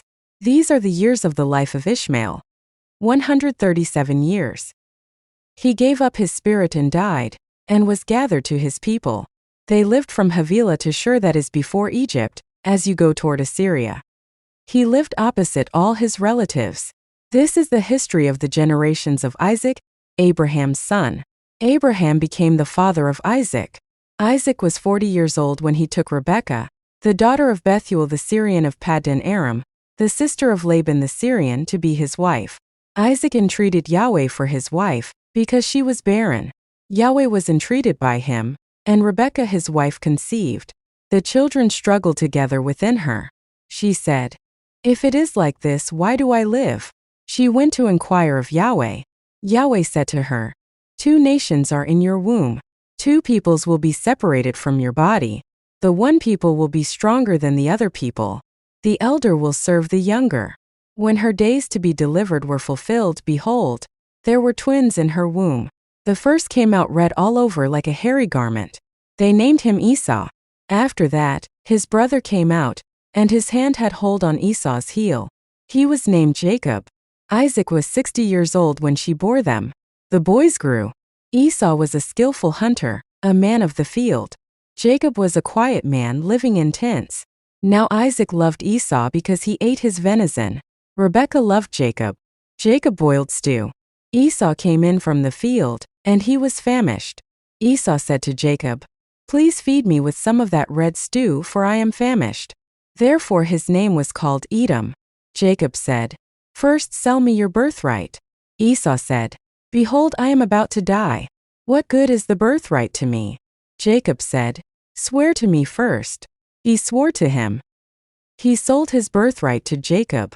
Jacob gave Esau bread and lentil stew. He ate and drank, rose up, and went his way. So Esau despised his birthright. There was a famine in the land, in addition to the first famine that was in the days of Abraham. Isaac went to Abimelech king of the Philistines to Gerar. Yahweh appeared to him and said, "Don't go down into Egypt. Live in the land I will tell you about." Live in this land, and I will be with you and will bless you. For I will give to you, and to your offspring all these lands, and I will establish the oath which I swore to Abraham your father. I will multiply your offspring as the stars of the sky, and will give all these lands to your offspring. In your offspring all the nations of the earth will be blessed, because Abraham obeyed my voice, and kept my requirements, my commandments, my statutes, and my laws. Isaac lived in Gerar. The men of the place asked him about his wife. He said, "She is my sister," for he was afraid to say, "My wife," lest he thought, "The men of the place might kill me for Rebekah, because she is beautiful to look at." When he had been there a long time, Abimelech king of the Philistines looked out at a window, and saw, and behold, Isaac was caressing Rebekah, his wife.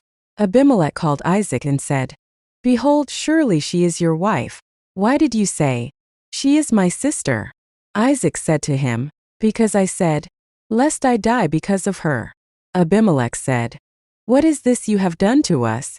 One of the people might easily have lain with your wife, and you would have brought guilt on us." Abimelech commanded all the people, saying, "He who touches this man or his wife will surely be put to death." Isaac sowed in that land, and reaped in the same year 100 times what he planted. Yahweh blessed him. The man grew great and grew more and more until he became very great. He had possessions of flocks, possessions of herds, and a great household. The Philistines envied him. Now all the wells which his father's servants had dug in the days of Abraham his father, the Philistines had stopped and filled with earth. Abimelech said to Isaac, "Go away from us, for you are much mightier than we." Isaac departed from there, encamped in the valley of Gerar, and lived there. Isaac dug again the wells of water, which they had dug in the days of Abraham his father, for the Philistines had stopped them after the death of Abraham. He called their names after the names by which his father had called them. Isaac's servants dug in the valley, and found there a well of flowing water. The herdsmen of Gerar argued with Isaac's herdsmen, saying, "The water is ours." So he called the name of the well Ezek, because they contended with him. They dug another well, and they argued over that also. So he called its name Sitnah. He left that place and dug another well. They didn't argue over that one. So he called it Rehoboth. He said, "For now Yahweh has made room for us, and we will be fruitful in the land." He went up from there to Beersheba. Yahweh appeared to him the same night and said, "I am the God of Abraham your father. Don't be afraid, for I am with you, and will bless you, and multiply your offspring for my servant Abraham's sake." He built an altar there, and called on Yahweh's name, and pitched his tent there. There Isaac's servants dug a well. Then Abimelech went to him from Gerar with Ahuzzath his friend, and Phicol the captain of his army. Isaac said to them, "Why have you come to me, since you hate me, and have sent me away from you?" They said, "We saw plainly that Yahweh was with you." We said, "Let there now be an oath between us, even between us and you, and let's make a covenant with you, that you will do us no harm, as we have not touched you, and as we have done to you nothing but good, and have sent you away in peace. You are now the blessed of Yahweh." He made them a feast, and they ate and drank. They rose up some time in the morning, and swore an oath to one another. Isaac sent them away, and they departed from him in peace. The same day Isaac's servants came, and told him concerning the well which they had dug, and said to him, "We have found water." He called it Sheba. Therefore the name of the city is Beersheba to this day. When Esau was 40 years old, he took his wife Judith, the daughter of Beeri the Hittite, and Basemath, the daughter of Elon the Hittite. They grieved Isaac's and Rebekah's spirits. When Isaac was old, and his eyes were dim so that he could not see, he called Esau his elder son, and said to him, "My son." He said to him, "Here I am." He said, "See, now I am old. I don't know the day of my death. Now therefore please take your weapons, your quiver and your bow, and go out to the field and get me venison. Make me savory food such as I love, and bring it to me, that I may eat, and that my soul may bless you before I die." Rebekah heard when Isaac spoke to Esau his son. Esau went to the field to hunt for venison, and to bring it. Rebekah spoke to Jacob her son, saying, "Behold, I heard your father speak to Esau your brother, saying, 'Bring me venison, and make me savory food, that I may eat, and bless you before Yahweh before my death.' Now therefore, my son, obey my voice according to that which I command you. Go now to the flock and get me 2 good young goats from there. I will make them savory food for your father, such as he loves. You shall bring it to your father, that he may eat, so that he may bless you before his death. Jacob said to Rebekah his mother, Behold, Esau my brother is a hairy man, and I am a smooth man. What if my father touches me? I will seem to him as a deceiver, and I would bring a curse on myself and not a blessing. His mother said to him, Let your curse be on me, my son. Only obey my voice and go get them for me. He went and got them and brought them to his mother. His mother made savory food, such as his father loved. Rebekah took the good clothes of Esau, her elder son, which were with her in the house, and put them on Jacob, her younger son. She put the skins of the young goats on his hands, and on the smooth of his neck. She gave the savory food and the bread, which she had prepared, into the hand of her son Jacob. He came to his father and said, My father. He said, Here I am. Who are you, my son? Jacob said to his father, I am Esau your firstborn. I have done what you asked me to do. Please arise, sit and eat of my venison, that your soul may bless me. Isaac said to his son, How is it that you have found it so quickly, my son? He said, Because Yahweh your God gave me success. Isaac said to Jacob, Please come near that I may feel you, my son, whether you are really my son Esau or not. Jacob went near to Isaac his father. He felt him and said, The voice is Jacob's voice, but the hands are the hands of Esau. He didn't recognize him because his hands were hairy, like his brother Esau's hands. So he blessed him. He said, Are you really my son Esau? He said, I am. He said, Bring it near to me, and I will eat of my son's venison, that my soul may bless you. He brought it near to him, and he ate. He brought him wine, and he drank. His father Isaac said to him, Come near now and kiss me, my son. He came near and kissed him. He smelled the smell of his clothing and blessed him and said, Behold, the smell of my son is as the smell of a field which Yahweh has blessed. God give you of the dew of the sky, of the fatness of the earth, and plenty of grain and new wine. Let peoples serve you and nations bow down to you. Be Lord over your brothers. Let your mother's sons bow down to you. Cursed be everyone who curses you. Blessed be everyone who blesses you. As soon as Isaac had finished blessing Jacob, and Jacob had just gone out from the presence of Isaac his father, Esau his brother came in from his hunting. He also made savory food, and brought it to his father. He said to his father, Let my father arise and eat of his son's venison, that your soul may bless me. Isaac his father said to him, Who are you? He said, I am your son, your firstborn Esau. Isaac trembled violently and said, Who then is he who has taken venison and brought it to me, and I have eaten of all before you came and have blessed him? Yes, he will be blessed. When Esau heard the words of his father, he cried with an exceedingly great and bitter cry, and said to his father, Bless me, even me also, my father. He said, Your brother came with deceit, and has taken away your blessing. He said, Isn't he rightly named Jacob? For he has supplanted me these 2 times. He took away my birthright. See, now he has taken away my blessing. He said, Haven't you reserved a blessing for me? Isaac answered Esau, Behold, I have made him your lord, and all his brothers I have given to him for servants. I have sustained him with grain and new wine. What then will I do for you, my son? Esau said to his father, Do you have just one blessing, my father? Bless me, even me also, my father. Esau lifted up his voice and wept. Isaac his father answered him, Behold, your dwelling will be of the fatness of the earth, and of the dew of the sky from above. You will live by your sword, and you will serve your brother. It will happen when you will break loose, that you will shake his yoke from off your neck. Esau hated Jacob because of the blessing with which his father blessed him. Esau said in his heart, The days of mourning for my father are at hand. Then I will kill my brother Jacob. The words of Esau, her elder son, were told to Rebekah. She sent and called Jacob, her younger son, and said to him, Behold, your brother Esau comforts himself about you by planning to kill you. Now therefore, my son, obey my voice. Arise, flee to Laban my brother in Haran. Stay with him a few days, until your brother's fury turns away, until your brother's anger turns away from you, and he forgets what you have done to him. Then I will send and get you from there. Why should I be bereaved of you both in one day?" Rebekah said to Isaac, "I am weary of my life because of the daughters of hate. If Jacob takes a wife of the daughters of hate, such as these of the daughters of the land, what good will my life do me?" Isaac called Jacob, blessed him, and commanded him, "You shall not take a wife of the daughters of Canaan. Arise, go to Paddan Aram, to the house of Bethuel your mother's father. Take a wife from there from the daughters of Laban, your mother's brother. May God Almighty bless you, and make you fruitful, and multiply you, that you may be a company of peoples, and give you the blessing of Abraham, to you and to your offspring with you, that you may inherit the land where you travel, which God gave to Abraham." Isaac sent Jacob away.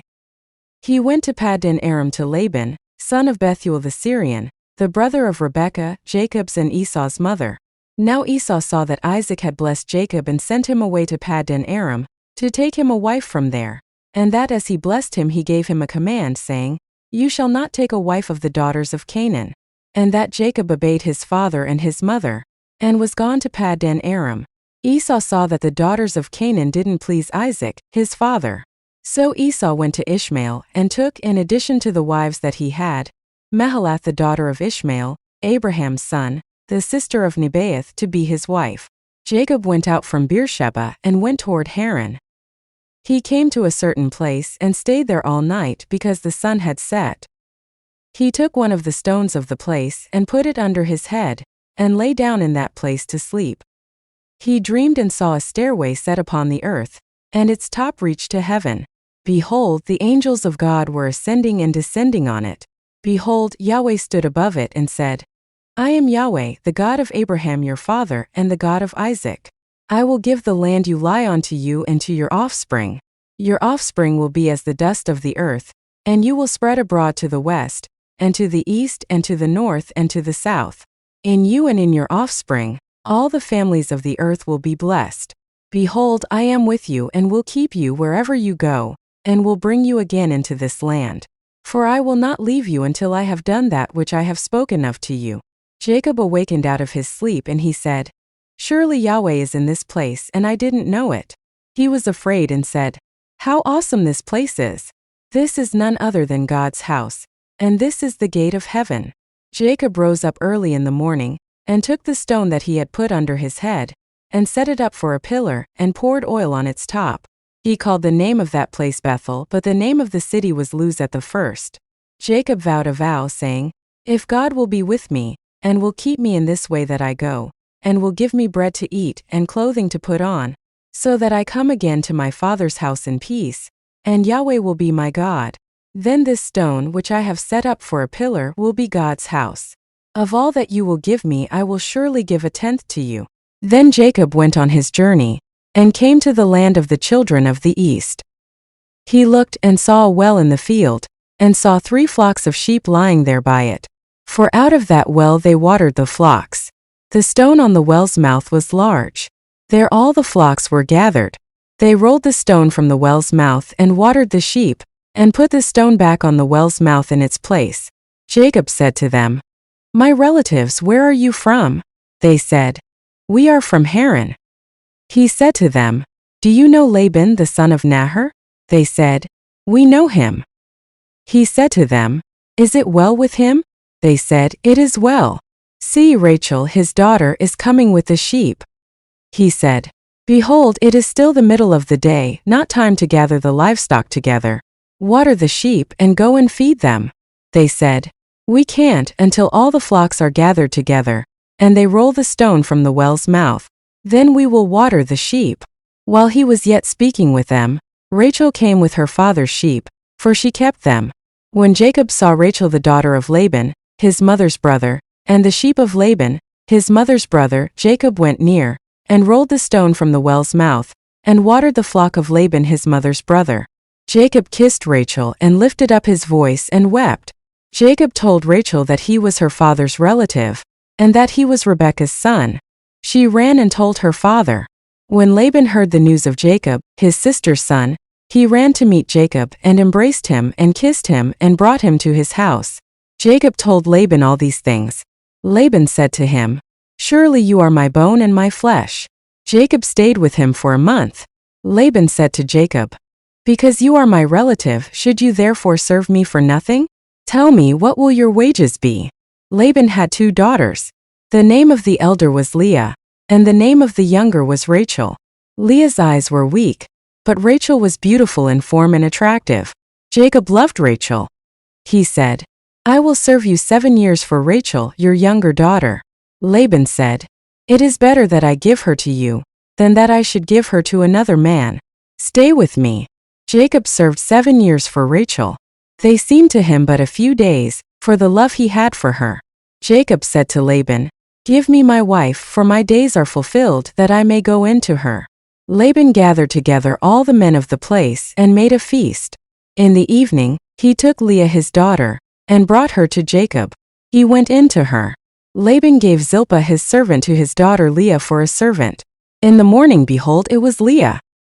He said to Laban, "What is this you have done to me? Didn't I serve with you for Rachel? Why then have you deceived me?" Laban said, "It is not done so in our place, to give the younger before the firstborn. Fulfill the week of this one, and we will give you the other also for the service which you will serve with me for 7 more years." Jacob did so and fulfilled her week. He gave him Rachel his daughter as wife. Laban gave Bilhah, his servant, to his daughter Rachel to be her servant. He went in also to Rachel, and he loved also Rachel more than Leah, and served with him 7 more years. Yahweh saw that Leah was hated, and he opened her womb, but Rachel was barren. Leah conceived and bore a son, and she named him Reuben. For she said, "Because Yahweh has looked at my affliction, for now my husband will love me."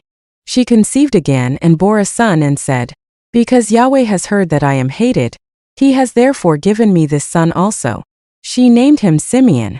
She conceived again and bore a son. She said, "Now this time my husband will be joined to me, because I have borne him 3 sons.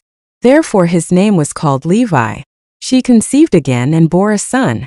She said, "This time I will praise Yahweh." Therefore she named him Judah. Then she stopped bearing. When Rachel saw that she bore Jacob no children, Rachel envied her sister. She said to Jacob, "Give me children, or else I will die." Jacob's anger burned against Rachel, and he said, "Am I in God's place, who has withheld from you the fruit of the womb?" She said, "Behold my maid Bilhah. Go in to her, that she may bear on my knees, and I also may obtain children by her." She gave him Bilhah her servant as wife, and Jacob went in to her. Bilhah conceived and bore Jacob a son. Rachel said, "God has judged me, and has also heard my voice, and has given me a son." Therefore she called his name Dan. Bilhah, Rachel's servant, conceived again, and bore Jacob a second son. Rachel said, "I have wrestled with my sister with mighty wrestlings, and have prevailed." She named him Naphtali. When Leah saw that she had finished bearing, she took Zilpah, her servant, and gave her to Jacob as a wife. Zilpah, Leah's servant, bore Jacob a son. Leah said, "How fortunate!" She named him Gad. Zilpah, Leah's servant, bore Jacob a second son. Leah said, "Happy am I, for the daughters will call me happy." She named him Asher. Reuben went in the days of wheat harvest, and found mandrakes in the field, and brought them to his mother Leah. Then Rachel said to Leah, "Please give me some of your son's mandrakes." Leah said to her, "Is it a small matter that you have taken away my husband? Would you take away my son's mandrakes also?" Rachel said, "Therefore he will lie with you tonight for your son's mandrakes." Jacob came from the field in the evening, and Leah went out to meet him and said, "You must come in to me, for I have surely hired you with my son's mandrakes." He lay with her that night. God listened to Leah, and she conceived, and bore Jacob a 5th son. Leah said, "God has given me my hire, because I gave my servant to my husband." She named him Issachar. Leah conceived again, and bore a 6th son to Jacob. Leah said, "God has endowed me with a good dowry. Now my husband will live with me, because I have borne him 6 sons. She named him Zebulun. Afterwards she bore a daughter, and named her Dinah. God remembered Rachel, and God listened to her, and opened her womb. She conceived, bore a son, and said, God has taken away my reproach. She named him Joseph, saying, May Yahweh add another son to me. When Rachel had borne Joseph, Jacob said to Laban, Send me away, that I may go to my own place and to my country. Give me my wives and my children for whom I have served you, and let me go, for you know my service with which I have served you. Laban said to him, If now I have found favor in your eyes, stay here, for I have divined that Yahweh has blessed me for your sake.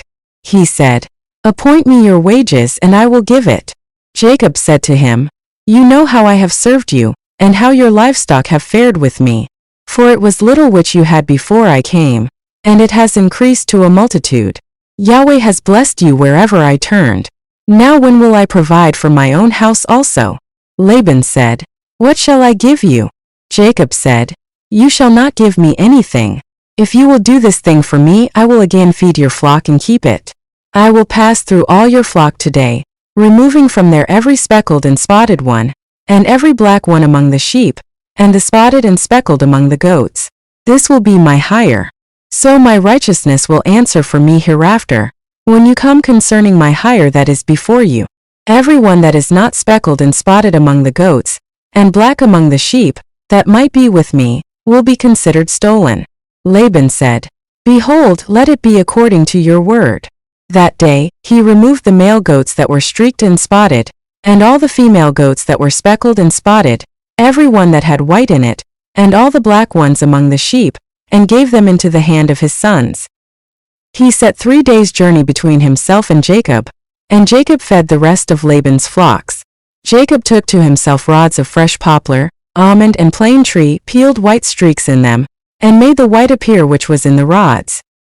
He set the rods which he had peeled opposite the flocks in the watering troughs where the flocks came to drink.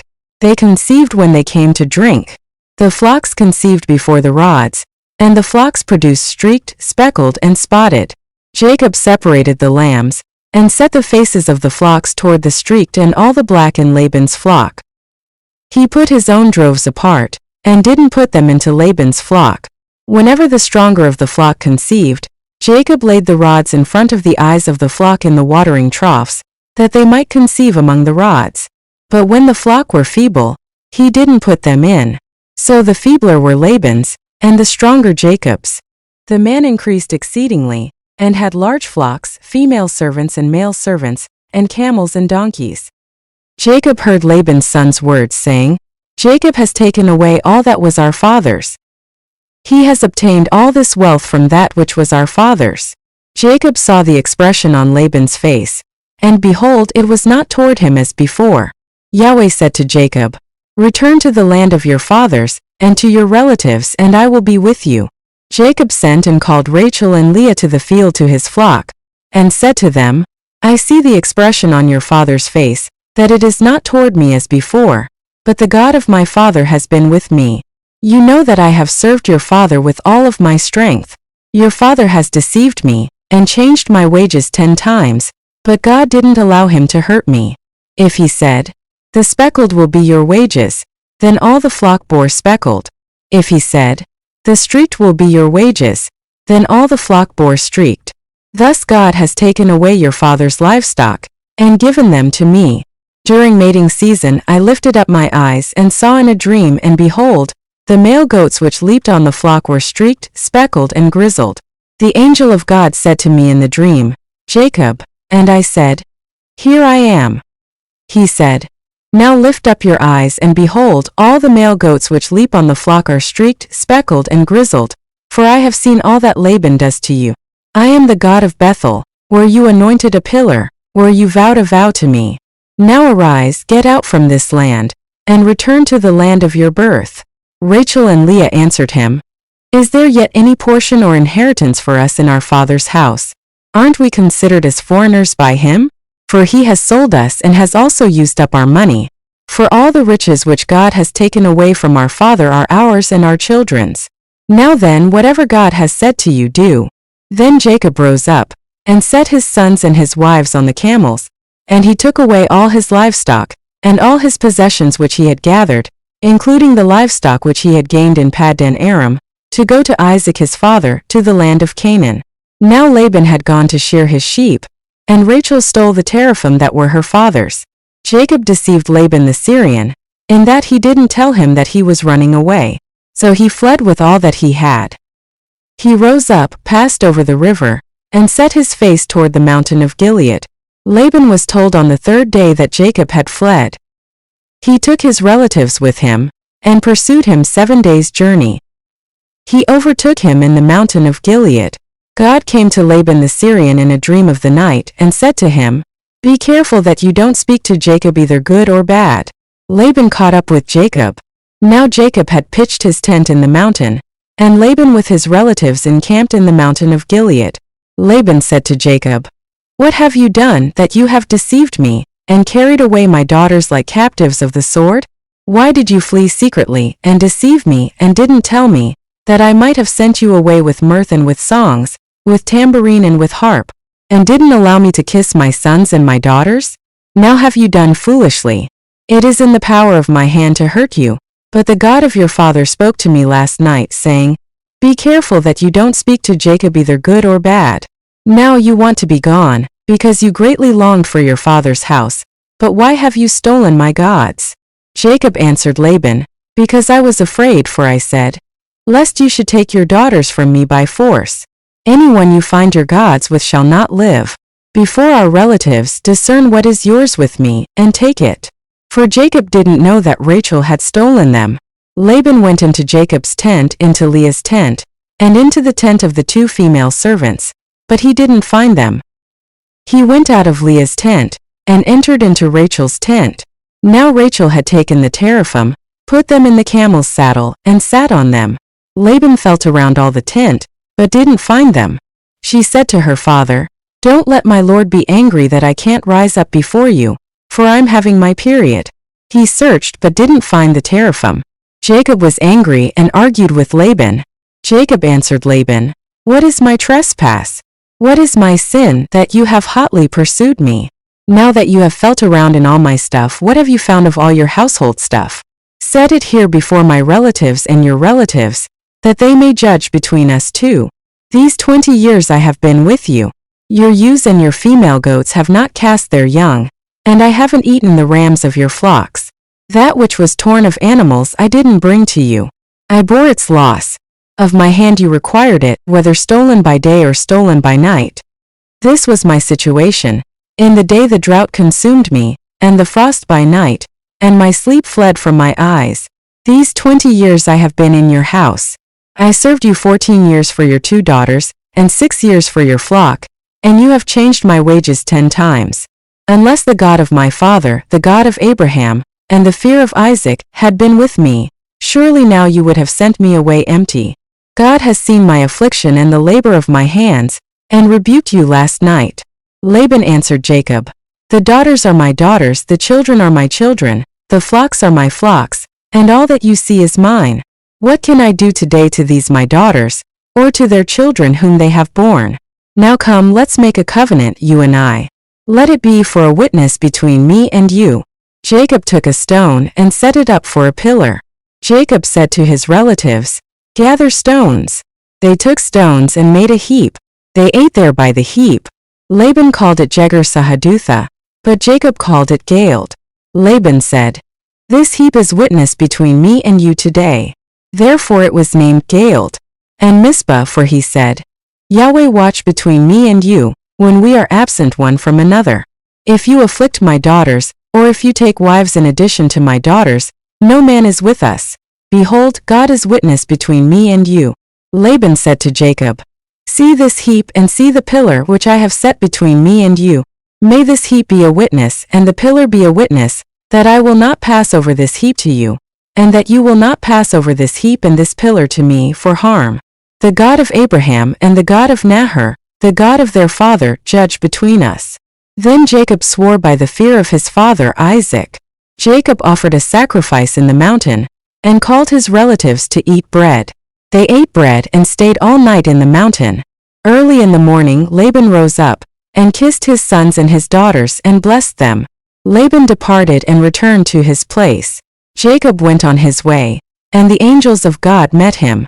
When he saw them, Jacob said, "This is God's army." He called the name of that place Mahanaim. Jacob sent messengers in front of him to Esau, his brother, to the land of Seir, the field of Edom. He commanded them, saying, "This is what you shall tell my lord Esau. This is what your servant Jacob says. I have lived as a foreigner with Laban, and stayed until now. I have cattle, donkeys, flocks, male servants and female servants.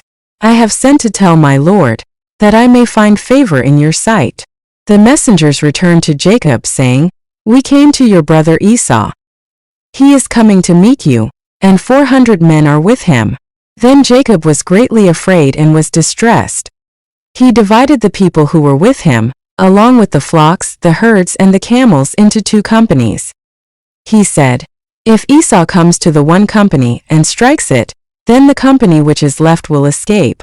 Jacob said, "God of my father Abraham and God of my father Isaac, Yahweh, who said to me, 'Return to your country and to your relatives and I will do you good.' I am not worthy of the least of all the loving kindnesses and of all the truth which you have shown to your servant. For with just my staff I crossed over this Jordan, and now I have become 2 companies. Please deliver me from the hand of my brother, from the hand of Esau, for I fear him, lest he come and strike me and the mothers with the children. You said, 'I will surely do you good, and make your offspring as the sand of the sea, which can't be counted because there are so many.'" He stayed there that night, and took from that which he had with him a present for Esau, his brother, 200 female goats and 20 male goats, 200 ewes and 20 rams, 30 milk camels and their colts, 40 cows, 10 bulls, 20 female donkeys and 10 foals. He delivered them into the hands of his servants, every herd by itself, and said to his servants, "Pass over before me, and put a space between herd and herd." He commanded the foremost, saying, "When Esau my brother meets you and asks you, saying, 'Whose are you? Where are you going? Whose are these before you?' Then you shall say, 'They are your servant Jacob's. It is a present sent to my lord Esau. Behold, he also is behind us.'" He commanded also the second, and the third, and all that followed the herds, saying, "This is how you shall speak to Esau when you find him. You shall say, 'Not only that, but behold, your servant Jacob is behind us.' For he said, 'I will appease him with the present that goes before me, and afterward I will see his face. Perhaps he will accept me.' So the present passed over before him, and he himself stayed that night in the camp. He rose up that night, and took his 2 wives, and his 2 servants, and his 11 sons, and crossed over the ford of the Jabbok. He took them, and sent them over the stream, and sent over that which he had. Jacob was left alone, and wrestled with a man there until the breaking of the day. When he saw that he didn't prevail against him, the man touched the hollow of his thigh, and the hollow of Jacob's thigh was strained as he wrestled. The man said, "Let me go, for the day breaks." Jacob said, "I won't let you go unless you bless me." He said to him, "What is your name?" He said, "Jacob." He said, "Your name will no longer be called Jacob, but Israel, for you have fought with God and with men and have prevailed." Jacob asked him, "Please tell me your name." He said, "Why is it that you ask what my name is?" So he blessed him there. Jacob called the name of the place Peniel, for he said, "I have seen God face to face, and my life is preserved." The sun rose on him as he passed over Peniel, and he limped because of his thigh. Therefore the children of Israel don't eat the sinew of the hip, which is on the hollow of the thigh, to this day, because he touched the hollow of Jacob's thigh in the sinew of the hip. Jacob lifted up his eyes and looked, and behold, Esau was coming, and with him 400 men. He divided the children between Leah, Rachel, and the 2 servants. He put the servants and their children in front, Leah and her children after, and Rachel and Joseph at the rear. He himself passed over in front of them, and bowed himself to the ground 7 times, until he came near to his brother. Esau ran to meet him, embraced him, fell on his neck, kissed him, and they wept. He lifted up his eyes and saw the women and the children, and said, "Who are these with you?" He said, "The children whom God has graciously given your servant." Then the servants came near with their children, and they bowed themselves. Leah also and her children came near, and bowed themselves. After them, Joseph came near with Rachel, and they bowed themselves. Esau said, "What do you mean by all this company which I met?" Jacob said, "To find favor in the sight of my Lord." Esau said, "I have enough, my brother. Let that which you have be yours." Jacob said, "Please know if I have now found favor in your sight, then receive my present at my hand, because I have seen your face as one sees the face of God, and you were pleased with me. Please take the gift that I brought to you, because God has dealt graciously with me, and because I have enough." He urged him and he took it. Esau said, "Let's take our journey and let's go, and I will go before you." Jacob said to him, "My Lord knows that the children are tender, and that the flocks and herds with me have their young, and if they overdrive them one day, all the flocks will die. Please let my Lord pass over before his servant, and I will lead on gently, according to the pace of the livestock that are before me and according to the pace of the children, until I come to my Lord to Seir." Esau said, "Let me now leave with you some of the people who are with me." He said, "Why? Let me find favor in the sight of my Lord." So Esau returned that day on his way to Seir. Jacob traveled to Succos, built himself a house, and made shelters for his livestock. Therefore the name of the place is called Succos. Jacob came in peace to the city of Shechem, which is in the land of Canaan, when he came from Paddan Aram, and encamped before the city. He bought the parcel of ground where he had spread his tent, at the hand of the children of Hamor, Shechem's father, for 100 pieces of money. He erected an altar there, and called it El Eloh Israel. Dinah, the daughter of Leah, whom she bore to Jacob, went out to see the daughters of the land. Shechem the son of Hamor the Hivite, the prince of the land, saw her. He took her, lay with her, and humbled her. His soul joined to Dinah, the daughter of Jacob, and he loved the young lady, and spoke kindly to the young lady. Shechem spoke to his father Hamor, saying, "Get me this young lady as a wife." Now Jacob heard that he had defiled Dinah, his daughter, and his sons were with his livestock in the field. Jacob held his peace until they came. Hamor the father of Shechem went out to Jacob to talk with him. The sons of Jacob came in from the field when they heard it. The men were grieved, and they were very angry, because he had done folly in Israel in lying with Jacob's daughter, a thing that ought not to be done. Hamor talked with them, saying, "The soul of my son Shechem longs for your daughter. Please give her to him as a wife. Make marriages with us. Give your daughters to us and take our daughters for yourselves. You shall dwell with us, and the land will be before you. Live and trade in it, and get possessions in it." Shechem said to her father and to her brothers, "Let me find favor in your eyes, and whatever you will tell me I will give. Ask me a great amount for a dowry, and I will give whatever you ask of me, but give me the young lady as a wife." The sons of Jacob answered Shechem and Hamor his father with deceit when they spoke, because he had defiled Dinah their sister, and said to them, "We can't do this thing to give our sister to one who is uncircumcised, for that is a reproach to us. Only on this condition will we consent to you. If you will be as we are, that every male of you be circumcised, then will we give our daughters to you, and we will take your daughters to us, and we will dwell with you, and we will become one people. But if you will not listen to us and be circumcised, then we will take our sister, and we will be gone." Their words pleased Hamor and Shechem, Hamor's son. The young man didn't wait to do this thing, because he had delight in Jacob's daughter, and he was honored above all the house of his father. Hamor and Shechem, his son, came to the gate of their city, and talked with the men of their city, saying, "These men are peaceful with us. Therefore let them live in the land and trade in it. For behold, the land is large enough for them. Let's take their daughters to us for wives, and let's give them our daughters. Only on this condition will the men consent to us to live with us, to become one people, if every male among us is circumcised as they are circumcised. Won't their livestock and their possessions and all their animals be ours? Only let's give our consent to them, and they will dwell with us." All who went out of the gate of his city listened to Hamor, and to Shechem his son, and every male was circumcised, all who went out of the gate of his city. On the third day, when they were sore, 2 of Jacob's sons, Simeon and Levi, Dinah's brothers, each took his sword, came upon the unsuspecting city, and killed all the males. They killed Hamor and Shechem his son with the edge of the sword, and took Dinah out of Shechem's house and went away. Jacob's sons came on the dead, and plundered the city, because they had defiled their sister. They took their flocks, their herds, their donkeys, that which was in the city, that which was in the field, and all their wealth. They took captive all their little ones and their wives, and took as plunder everything that was in the house. Jacob said to Simeon and Levi, "You have troubled me to make me odious to the inhabitants of the land, among the Canaanites and the Perizzites. I am few in number. They will gather themselves together against me and strike me, and I will be destroyed, I and my house."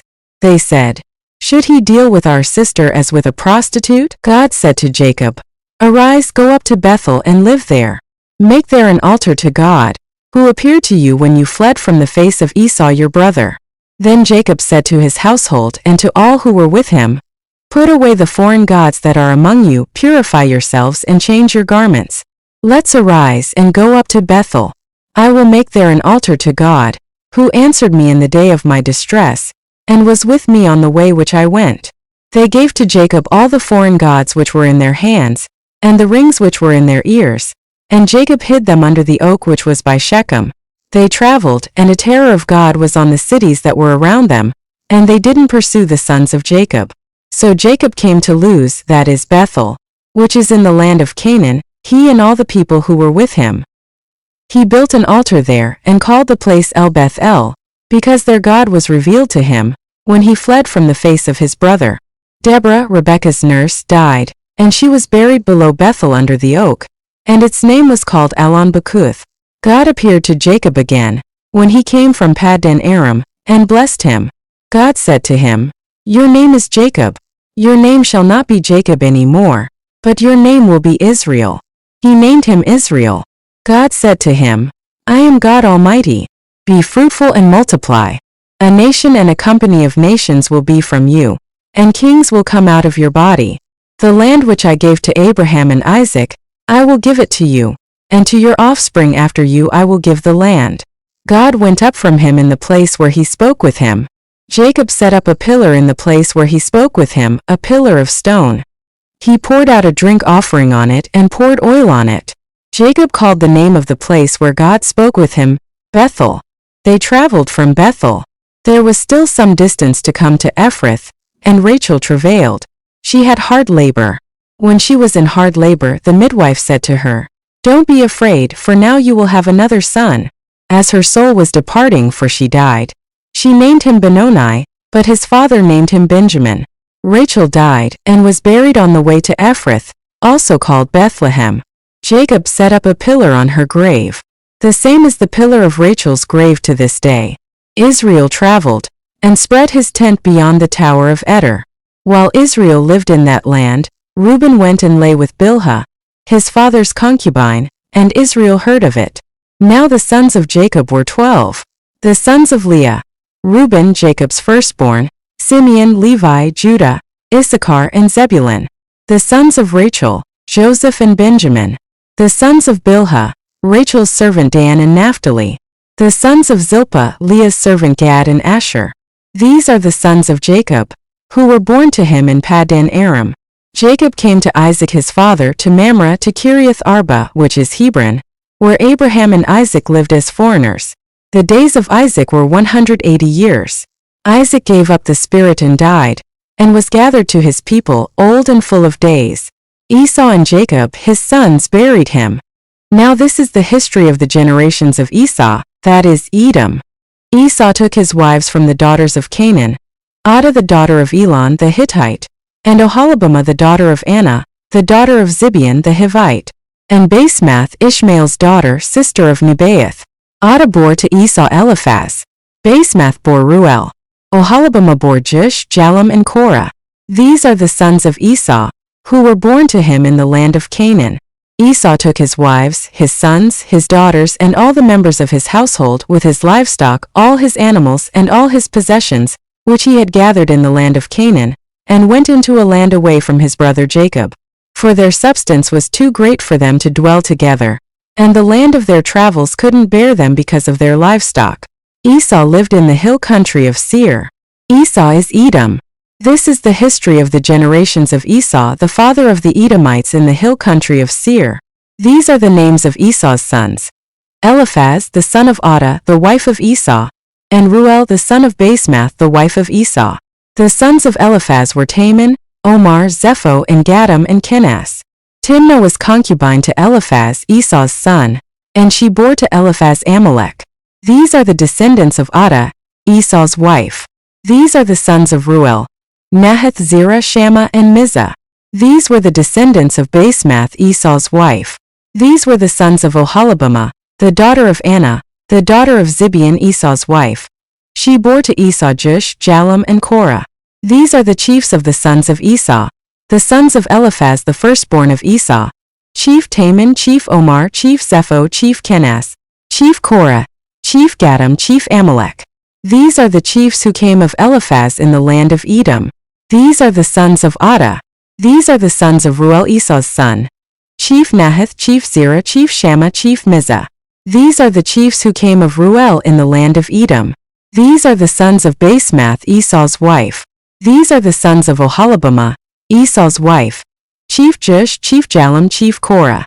These are the chiefs who came of Oholibamah the daughter of Anah, Esau's wife. These are the sons of Esau, that is Edom, and these are their chiefs. These are the sons of Seir the Horite, the inhabitants of the land: Lotan, Shobal, Zibeon, Anah, Dishon, Ezer, and Dishan. These are the chiefs who came of the Horites, the children of Seir in the land of Edom. The children of Lotan were Hori and Heman. Lotan's sister was Timnah. These are the children of Shobal: Alvan, Manahath, Ebal, Shepho, and Onam. These are the children of Zibeon: Aiah and Anah. This is Anah who found the hot springs in the wilderness, as he fed the donkeys of Zibeon his father. These are the children of Anah: Dishon and Oholibamah, the daughter of Anah. These are the children of Dishon: Hemdan, Eshban, Ithran, and Cheran. These are the children of Ezer: Bilhan, Zavan, and Akan. These are the children of Dishan, Uzi, and Aaron. These are the chiefs who came of the Horites: Chief Lotan, Chief Shobal, Chief Zibeon, Chief Anah, Chief Dishon, Chief Ezer, and Chief Dishan. These are the chiefs who came of the Horites, according to their chiefs in the land of Seir. These are the kings who reigned in the land of Edom, before any king reigned over the children of Israel. Bela the son of Beer reigned in Edom. The name of his city was Dinhabah. Bela died, and Jobab, the son of Zerah of Bozrah, reigned in his place. Jobab died, and Husham of the land of the Temanites reigned in his place. Husham died, and Hadad, the son of Bedad, who struck Midian in the field of Moab, reigned in his place. The name of his city was Avith. Hadad died, and Samlah of Masrekah reigned in his place. Samlah died, and Shaul of Rehoboth by the river reigned in his place. Shaul died, and Baal-Hanan the son of Achbor reigned in his place. Baal-Hanan the son of Achbor died, and Hadar reigned in his place. The name of his city was Pau. His wife's name was Mehetabel, the daughter of Matred, the daughter of Mezahab. These are the names of the chiefs who came from Esau, according to their families, after their places and by their names: Chief Timnah, Chief Alva, Chief Jethath, Chief Oholibamah, Chief Elah, Chief Pinion, Chief Kenaz, Chief Taman, Chief Mibzar, Chief Magdiel, and Chief Iram. These are the chiefs of Edom, according to their habitations in the land of their possession. This is Esau, the father of the Edomites. Jacob lived in the land of his father's travels, in the land of Canaan. This is the history of the generations of Jacob. Joseph, being 17 years old, was feeding the flock with his brothers. He was a boy with the sons of Bilhah and Zilpah, his father's wives. Joseph brought an evil report of them to their father. Now Israel loved Joseph more than all his children, because he was the son of his old age, and he made him a tunic of many colors. His brothers saw that their father loved him more than all his brothers, and they hated him, and couldn't speak peaceably to him. Joseph dreamed a dream, and he told it to his brothers, and they hated him all the more. He said to them, "Please hear this dream which I have dreamed. For behold, we were binding sheaves in the field, and behold, my sheaf arose and also stood upright. And behold, your sheaves came around and bowed down to my sheaf." His brothers asked him, "Will you indeed reign over us? Will you indeed have dominion over us?" They hated him all the more for his dreams and for his words. He dreamed yet another dream and told it to his brothers and said, "Behold, I have dreamed yet another dream.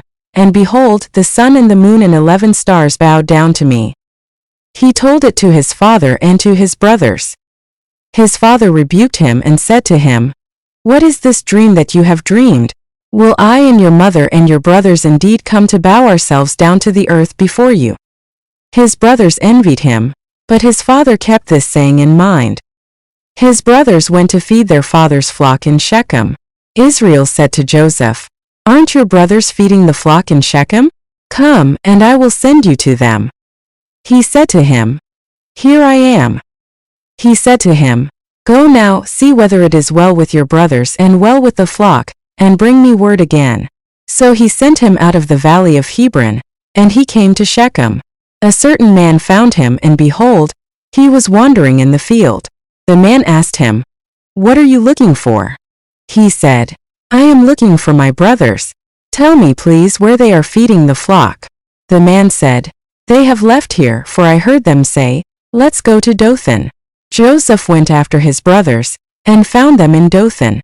They saw him afar off, and before he came near to them, they conspired against him to kill him. They said to one another, Behold, this dreamer comes. Come now therefore, and let's kill him, and cast him into one of the pits, and we will say, An evil animal has devoured him. We will see what will become of his dreams. Reuben heard it, and delivered him out of their hand, and said, Let's not take his life. Reuben said to them, Shed no blood.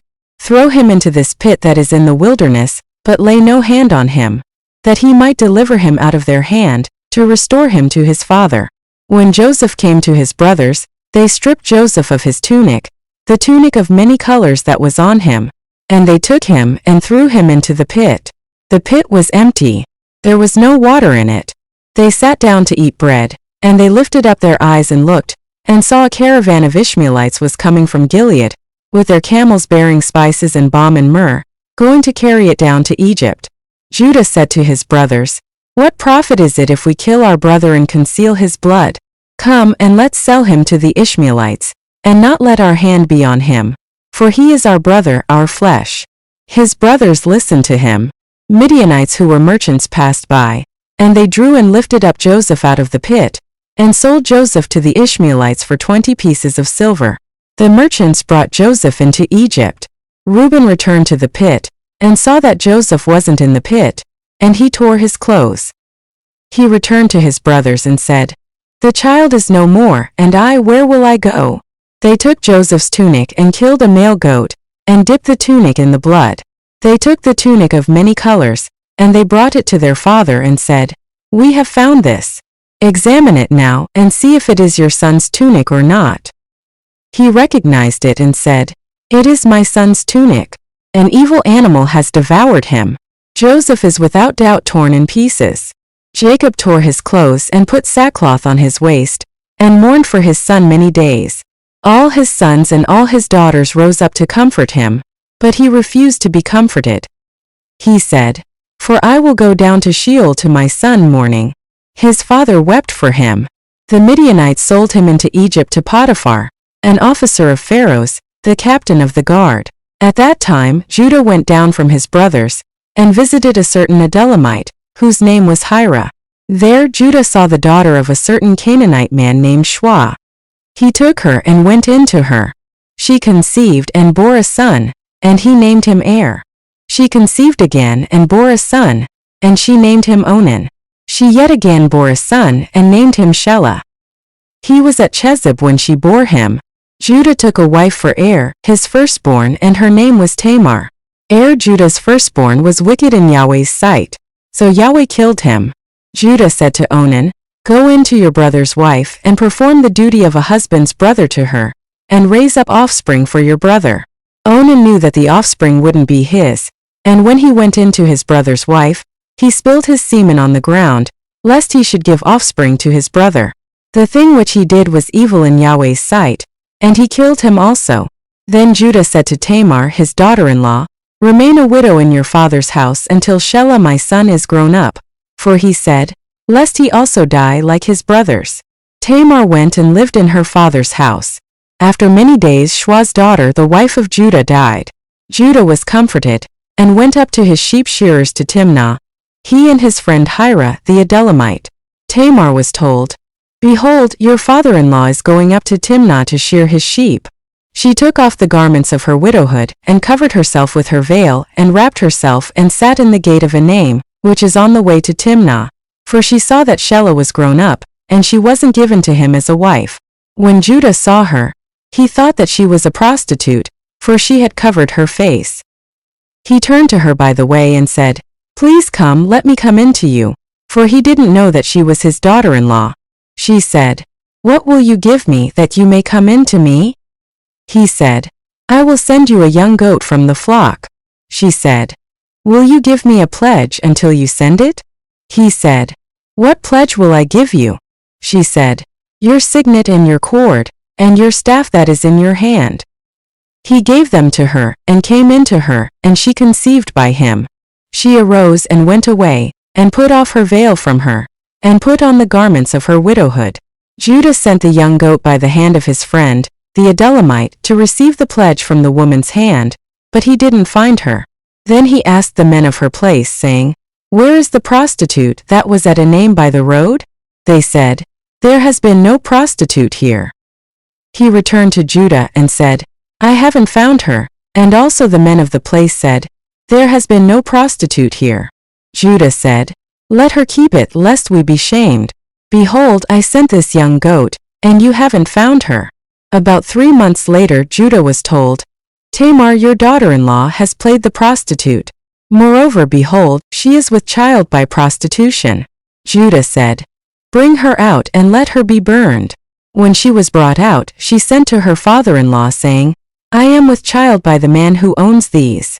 She also said, "Please discern whose these are, the signet and the cords and the staff." Judah acknowledged them and said, "She is more righteous than I, because I didn't give her to Shelah my son." He knew her again no more. In the time of her travail, behold, twins were in her womb. When she travailed, one put out a hand, and the midwife took and tied a scarlet thread on his hand, saying, "This came out first." As he drew back his hand, behold, his brother came out, and she said, "Why have you made a breach for yourself?" Therefore his name was called Perez. Afterward his brother came out, who had the scarlet thread on his hand, and his name was called Zerah. Joseph was brought down to Egypt. Potiphar, an officer of Pharaoh's, the captain of the guard, an Egyptian, bought him from the hand of the Ishmaelites that had brought him down there. Yahweh was with Joseph, and he was a prosperous man. He was in the house of his master the Egyptian. His master saw that Yahweh was with him, and that Yahweh made all that he did prosper in his hand. Joseph found favor in his sight. He ministered to him, and Potiphar made him overseer over his house, and all that he had he put into his hand. From the time that he made him overseer in his house, and over all that he had, Yahweh blessed the Egyptian's house for Joseph's sake. Yahweh's blessing was on all that he had, in the house and in the field. He left all that he had in Joseph's hand. He didn't concern himself with anything, except for the food which he ate. Joseph was well built and handsome. After these things, his master's wife set her eyes on Joseph, and she said, "Lie with me." But he refused and said to his master's wife, "Behold, my master doesn't know what is with me in the house, and he has put all that he has into my hand. No one is greater in this house than I am, and he has not kept back anything from me but you, because you are his wife. How then can I do this great wickedness, and sin against God?" As she spoke to Joseph day by day, he didn't listen to her, to lie by her, or to be with her. About this time, he went into the house to do his work, and there were none of the men of the house inside. She caught him by his garment, saying, "Lie with me." He left his garment in her hand and ran outside.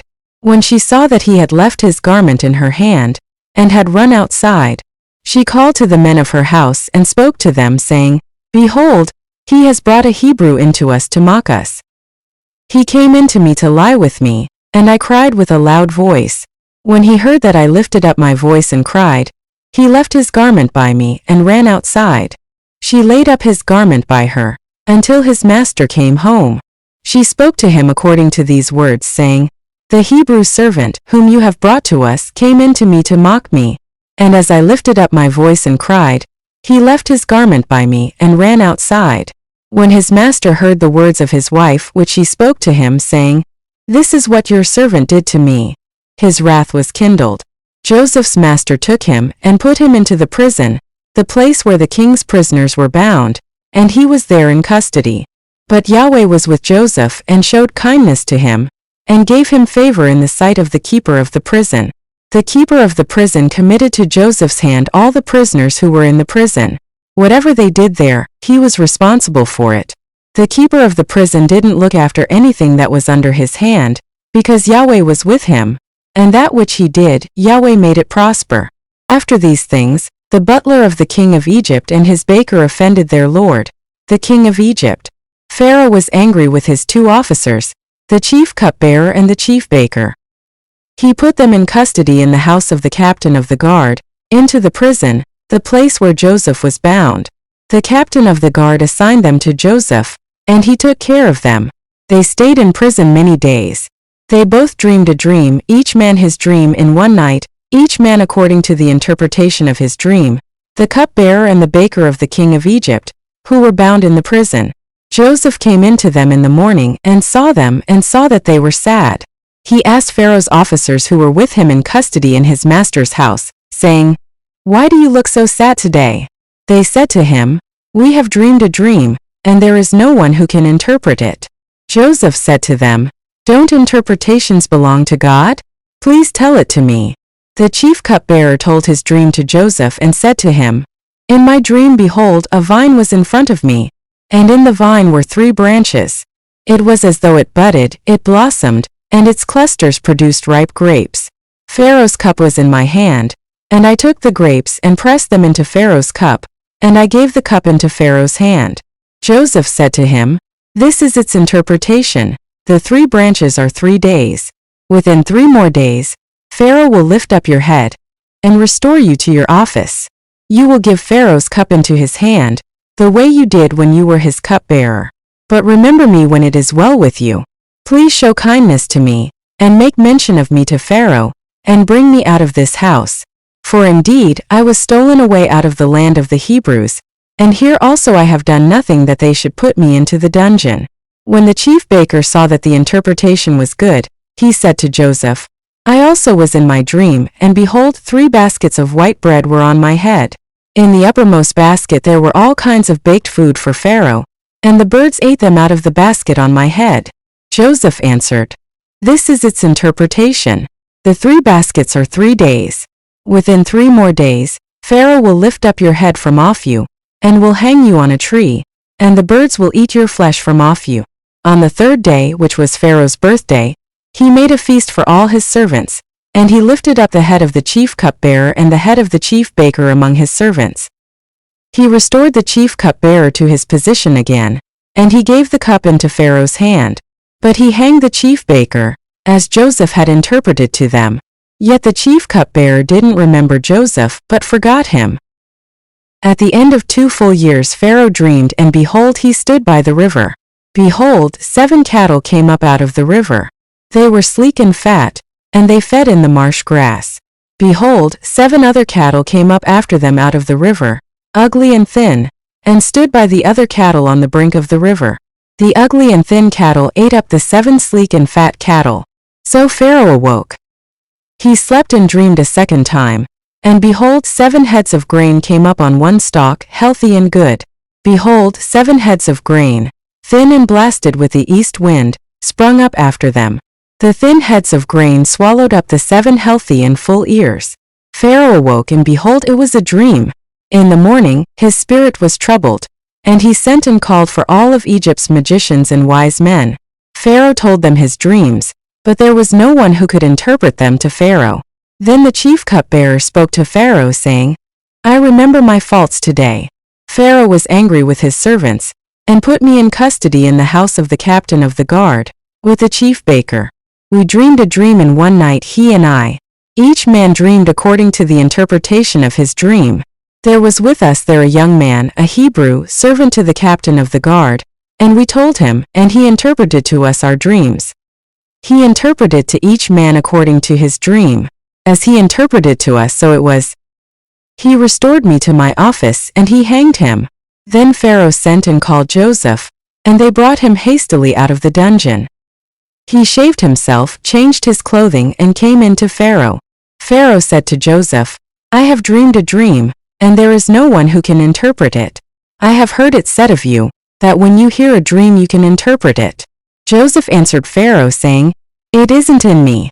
God will give Pharaoh an answer of peace. Pharaoh spoke to Joseph, In my dream, behold, I stood on the brink of the river. And behold, 7 fat and sleek cattle came up out of the river. They fed in the marsh grass.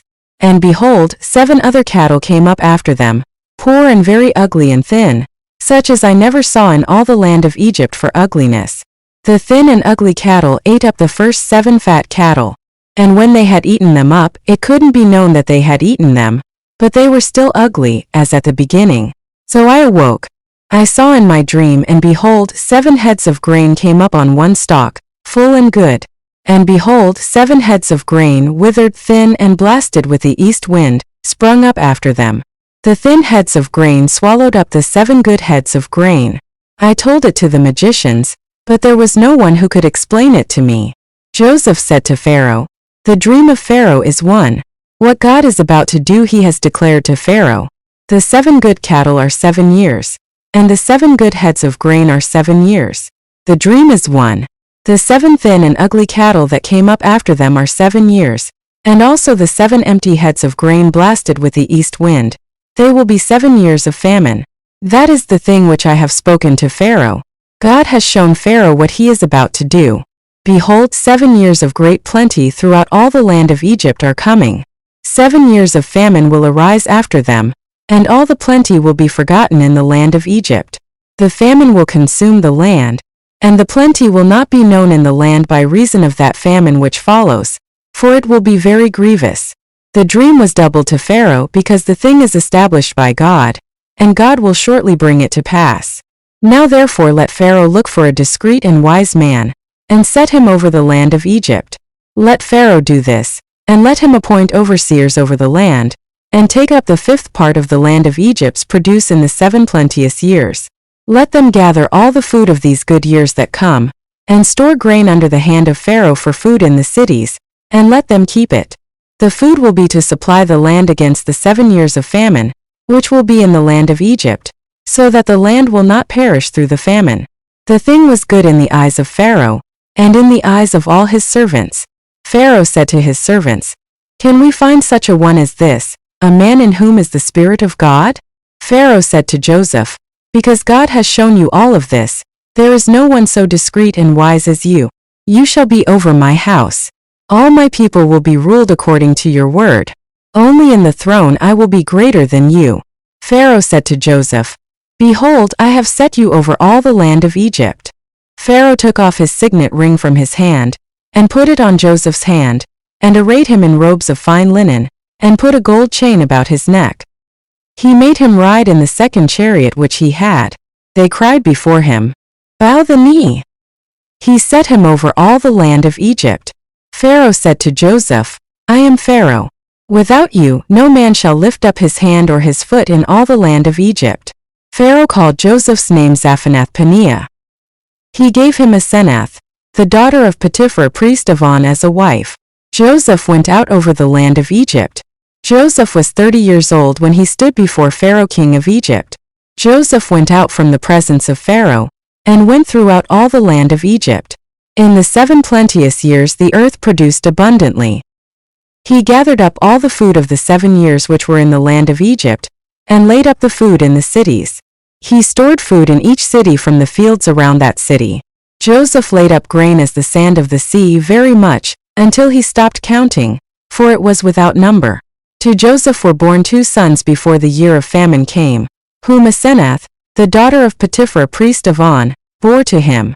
Joseph called the name of the firstborn Manasseh, for, he said, God has made me forget all my toil and all my father's house.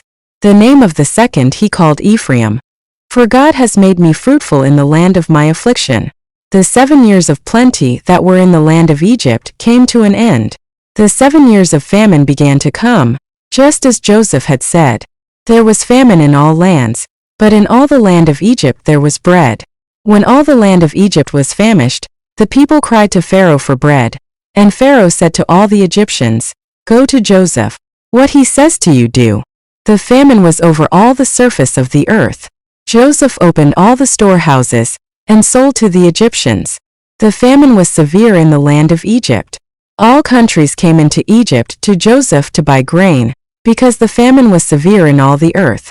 Now Jacob saw that there was grain in Egypt, and Jacob said to his sons, "Why do you look at one another?" He said, "Behold, I have heard that there is grain in Egypt. Go down there and buy for us from there, so that we may live and not die." Joseph's 10 brothers went down to buy grain from Egypt. But Jacob didn't send Benjamin, Joseph's brother, with his brothers, for he said, "Lest perhaps harm happen to him." The sons of Israel came to buy among those who came, for the famine was in the land of Canaan. Joseph was the governor over the land. It was he who sold to all the people of the land. Joseph's brothers came, and bowed themselves down to him with their faces to the earth. Joseph saw his brothers, and he recognized them, but acted like a stranger to them, and spoke roughly with them. He said to them, "Where did you come from?" They said, "From the land of Canaan to buy food." Joseph recognized his brothers, but they didn't recognize him. Joseph remembered the dreams which he dreamed about them, and said to them, "You are spies. You have come to see the nakedness of the land." They said to him, "No, my lord, but your servants have come to buy food. We are all one man's sons, we are honest men. Your servants are not spies." He said to them, "No, but you have come to see the nakedness of the land." They said, "We, your servants, are 12 brothers, the sons of one man in the land of Canaan. And behold, the youngest is today with our father, and one is no more." Joseph said to them, "It is like I told you, saying, 'You are spies.' By this you shall be tested. By the life of Pharaoh, you shall not go out from here, unless your youngest brother comes here. Send one of you and let him get your brother, and you shall be bound, that your words may be tested, whether there is truth in you, or else by the life of Pharaoh surely you are spies." He put them all together into custody for 3 days. Joseph said to them the 3rd day, "Do this and live, for I fear God. If you are honest men, then let one of your brothers be bound in your prison. But you go, carry grain for the famine of your houses. Bring your youngest brother to me. So will your words be verified, and you won't die." They did so. They said to one another, "We are certainly guilty concerning our brother, in that we saw the distress of his soul, when he begged us, and we wouldn't listen. Therefore this distress has come upon us." Reuben answered them, saying, "Didn't I tell you, saying, 'Don't sin against the child,' and you wouldn't listen? Therefore also behold, his blood is required." They didn't know that Joseph understood them, for there was an interpreter between them. He turned himself away from them and wept. Then he returned to them and spoke to them, and took Simeon from among them, and bound him before their eyes. Then Joseph gave a command to fill their bags with grain, and to restore each man's money into his sack, and to give them food for the way. So it was done to them. They loaded their donkeys with their grain, and departed from there. As one of them opened his sack to give his donkey food in the lodging place, he saw his money. Behold, it was in the mouth of his sack. He said to his brothers, "My money is restored. Behold, it is in my sack." Their hearts failed them, and they turned trembling to one another, saying, "What is this that God has done to us?" They came to Jacob their father, to the land of Canaan, and told him all that had happened to them, saying, "The man, the lord of the land, spoke roughly with us, and took us for spies of the country. We said to him, 'We are honest men. We are no spies. We are 12 brothers, sons of our father. One is no more, and the youngest is today with our father in the land of Canaan.' The man, the lord of the land, said to us, 'By this I will know that you are honest men. Leave one of your brothers with me, and take grain for the famine of your houses, and go your way. Bring your youngest brother to me. Then I will know that you are not spies, but that you are honest men. So I will deliver your brother to you, and you shall trade in the land.' As they emptied their sacks, behold, each man's bundle of money was in his sack. When they and their father saw their bundles of money, they were afraid. Jacob, their father, said to them, 'You have bereaved me of my children. Joseph is no more, Simeon is no more, and you want to take Benjamin away. All these things are against me. Reuben spoke to his father, saying, "Kill my 2 sons if I don't bring him to you. Entrust him to my care, and I will bring him to you again." He said, "My son shall not go down with you, for his brother is dead and he only is left. If harm happens to him along the way in which you go, then you will bring down my gray hairs with sorrow to Sheol." The famine was severe in the land. When they had eaten up the grain which they had brought out of Egypt, their father said to them, "Go again, buy us a little more food." Judah spoke to him, saying, "The man solemnly warned us, saying, 'You shall not see my face unless your brother is with you. If you'll send our brother with us, we'll go down and buy you food. But if you don't send him, we won't go down, for the man said to us, You shall not see my face unless your brother is with you.'" Israel said, "Why did you treat me so badly, telling the man that you had another brother?" They said, "The man asked directly concerning ourselves and concerning our relatives, saying, 'Is your father still alive? Have you another brother?' We just answered his questions. Is there any way we could know that he would say, 'Bring your brother down'?" Judah said to Israel his father, "Send the boy with me, and we'll get up and go, so that we may live and not die, both we and you and also our little ones. I'll be collateral for him. From my hand will you require him? If I don't bring him to you, and set him before you, then let me bear the blame forever. For if we hadn't delayed, surely we would have returned a second time by now." Their father Israel said to them, "If it must be so, then do this. Take from the choice fruits of the land in your bags, and carry down a present for the man, a little balm, a little honey, spices and myrrh, nuts and almonds. And take double money in your hand, and take back the money that was returned in the mouth of your sacks. Perhaps it was an oversight. Take your brother also, get up and return to the man. May God Almighty give you mercy before the man, that he may release to you your other brother and Benjamin. If I am bereaved of my children, I am bereaved." The men took that present, and they took double money in their hand and Benjamin, and got up, went down to Egypt, and stood before Joseph. When Joseph saw Benjamin with them, he said to the steward of his house, "Bring the men into the house, and butcher an animal and prepare, for the men will dine with me at noon." The man did as Joseph commanded, and the man brought the men to Joseph's house. The men were afraid because they were brought to Joseph's house, and they said, "Because of the money that was returned in our sacks the first time we're brought in, that he may seek occasion against us, attack us, and seize us as slaves along with our donkeys." They came near to the steward of Joseph's house, and they spoke to him at the door of the house, and said, "Oh my lord, we indeed came down the first time to buy food. When we came to the lodging place, we opened our sacks, and behold, each man's money was in the mouth of his sack, our money in full weight. We have brought it back in our hand. We have brought down other money in our hand to buy food. We don't know who put our money in our sacks." He said, "Peace be to you. Don't be afraid. Your God, and the God of your father, has given you treasure in your sacks. I received your money." He brought Simeon out to them. The man brought the men into Joseph's house, and gave them water, and they washed their feet. He gave their donkeys fodder. They prepared the present for Joseph's coming at noon, for they heard that they should eat bread there. When Joseph came home, they brought him the present which was in their hand into the house, and bowed themselves down to the earth before him. He asked them of their welfare and said, "Is your father well, the old man of whom you spoke? Is he yet alive?" They said, "Your servant our father is well. He is still alive." They bowed down humbly. He lifted up his eyes and saw Benjamin his brother, his mother's son, and said, "Is this your youngest brother of whom you spoke to me?" He said, "God be gracious to you, my son." Joseph hurried, for his heart yearned over his brother, and he sought a place to weep. He entered into his room and wept there. He washed his face and came out. He controlled himself and said, "Serve the meal." They served him by himself and them by themselves, and the Egyptians who ate with him by themselves, because the Egyptians don't eat with the Hebrews, for that is an abomination to the Egyptians. They sat before him, the firstborn according to his birthright, and the youngest according to his youth, and the men marveled with one another. He sent portions to them from before him, but Benjamin's portion was 5 times as much as any of theirs. They drank and were merry with him. He commanded the steward of his house, saying, "Fill the men's sacks with food, as much as they can carry, and put each man's money in his sack's mouth. Put my cup, the silver cup, in the sack's mouth of the youngest with his grain money." He did according to the word that Joseph had spoken. As soon as the morning was light, the men were sent away, they and their donkeys.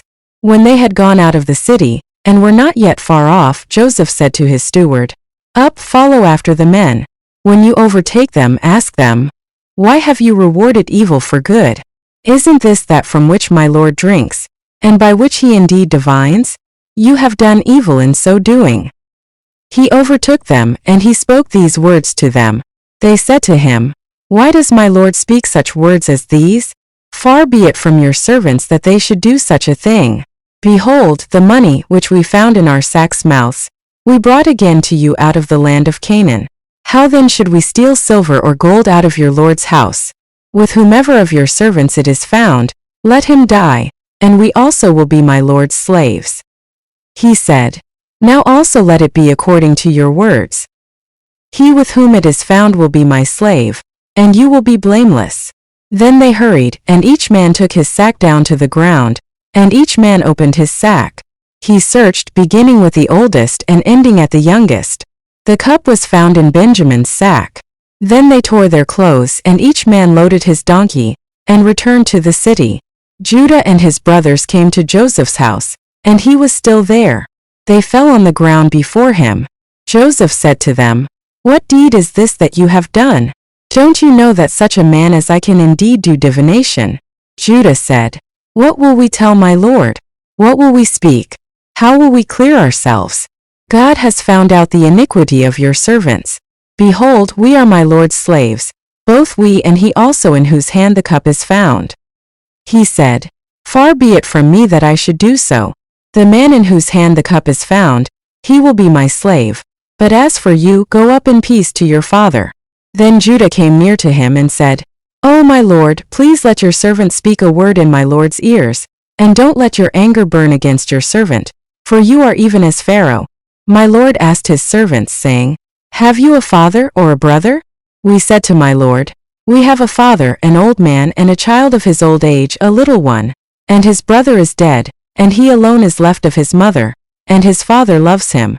You said to your servants, 'Bring him down to me, that I may set my eyes on him.'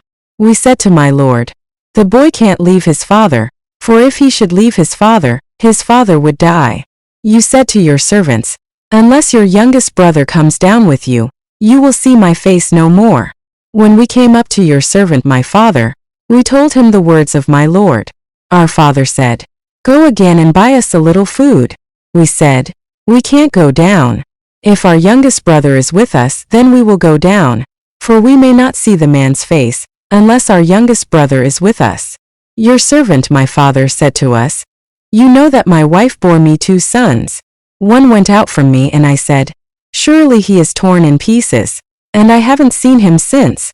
If you take this one also from me, and harm happens to him, you will bring down my gray hairs with sorrow to Sheol. Now therefore when I come to your servant my father, and the boy is not with us, since his life is bound up in the boy's life, it will happen when he sees that the boy is no more that he will die. Your servants will bring down the gray hairs of your servant, our father, with sorrow to Sheol. For your servant became collateral for the boy to my father, saying, If I don't bring him to you, then I will bear the blame to my father forever. Now therefore please let your servant stay instead of the boy, my Lord's slave, and let the boy go up with his brothers. For how will I go up to my father, if the boy isn't with me? Lest I see the evil that will come on my father."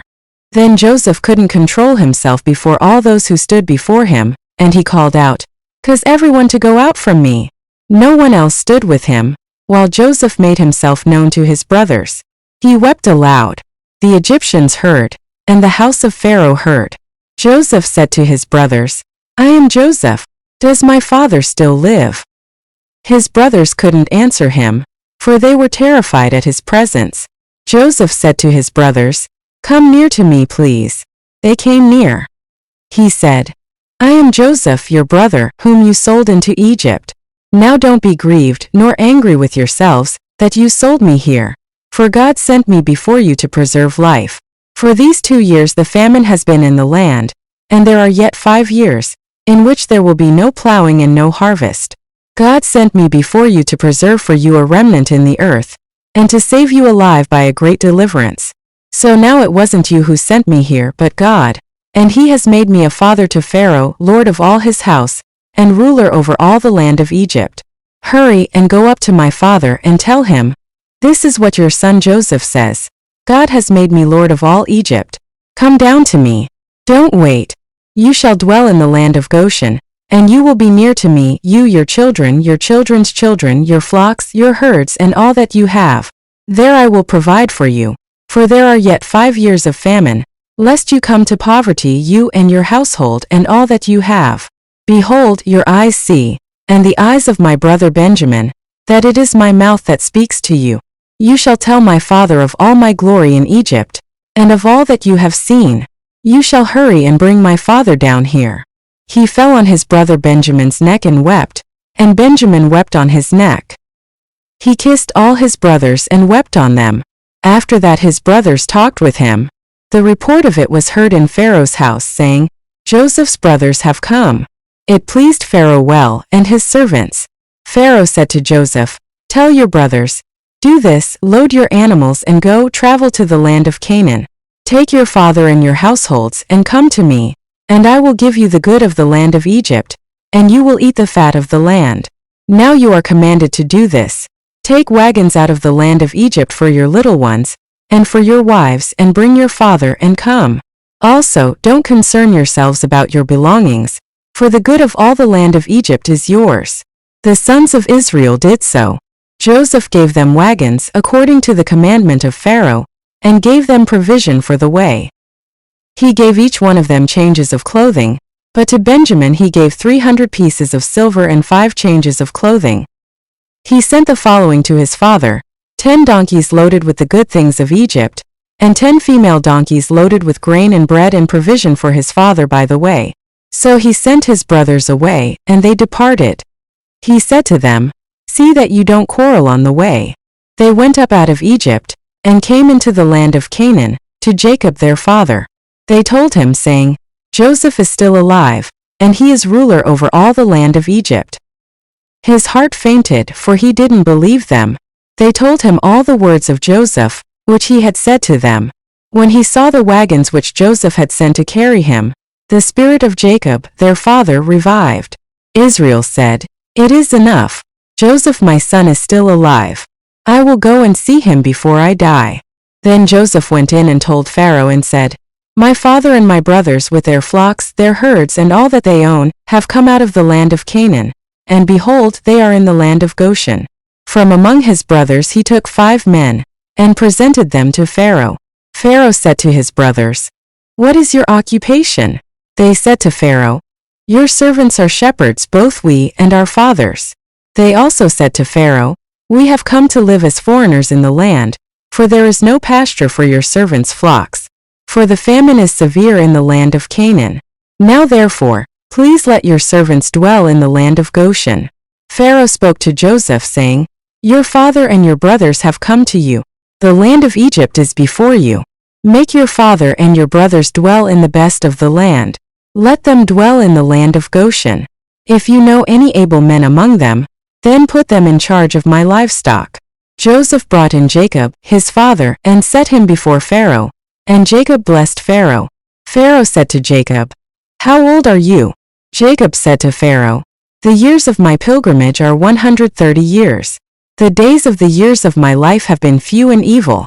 They have not attained to the days of the years of the life of my fathers in the days of their pilgrimage. Jacob blessed Pharaoh, and went out from the presence of Pharaoh. Joseph placed his father and his brothers, and gave them a possession in the land of Egypt, in the best of the land, in the land of Ramesses, as Pharaoh had commanded. Joseph provided his father, his brothers, and all of his father's household with bread, according to the sizes of their families. There was no bread in all the land, for the famine was very severe, so that the land of Egypt and the land of Canaan fainted by reason of the famine. Joseph gathered up all the money that was found in the land of Egypt, and in the land of Canaan for the grain which they bought, and Joseph brought the money into Pharaoh's house. When the money was all spent in the land of Egypt, and in the land of Canaan, all the Egyptians came to Joseph and said, Give us bread, for why should we die in your presence? For our money fails. Joseph said, Give me your livestock, and I will give you food for your livestock if your money is gone. They brought their livestock to Joseph, and Joseph gave them bread in exchange for the horses, and for the flocks, and for the herds, and for the donkeys. And he fed them with bread in exchange for all their livestock for that year.